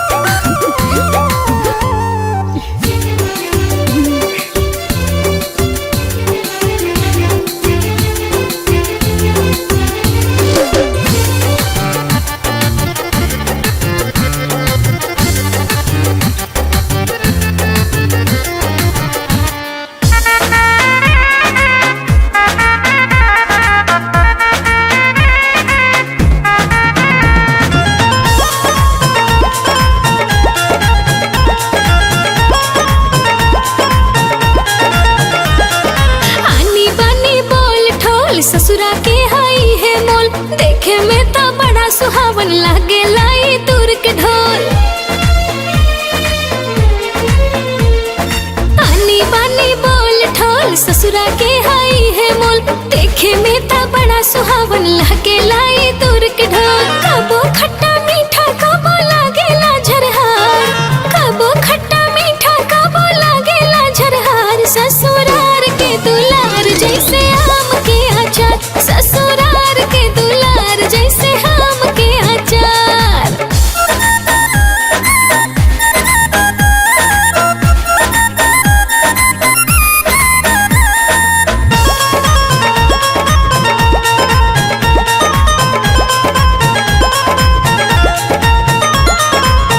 झगड़ा होला रगड़ा होला, सब लोग रूसला, बाकी ऐसन रिश्ता कबहू ना छूटेला। एकर अलगे शासन अलगे चलेला सरकार, एकर अलगे शासन अलगे चलेला सरकार। ससुरार के दुलार जैसे आम के अचार, ससुरार के दुलार जैसे आम के अचार।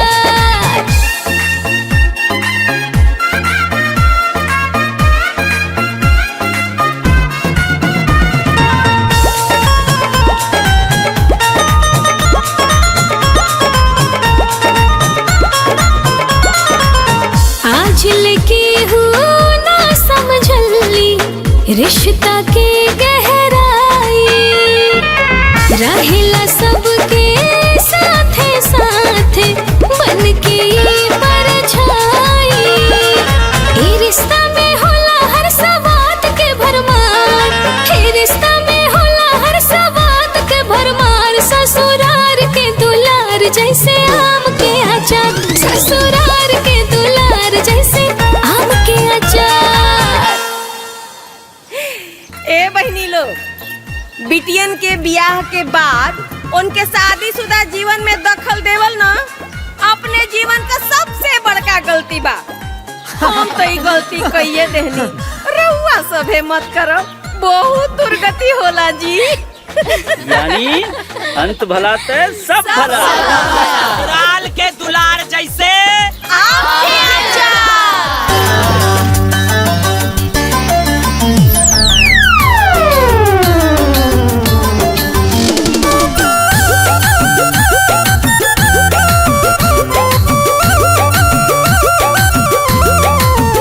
चूड़ी खन के लागल, गजरा महके लागल, बस में जियरा ना बा, गजरा बहके लागल। चूड़ी खन के लागल, गजरा महके लागल, बस में जियरा ना बा, गजरा बहके लागल। अब ये दिलवा रहेला मगन, तोहरे नैया के लागल लगन, कि जब से मिलना तो हमके सजन। तोहरे नैया के लागल लगन, कि जब से मिलना तो हमके सजन।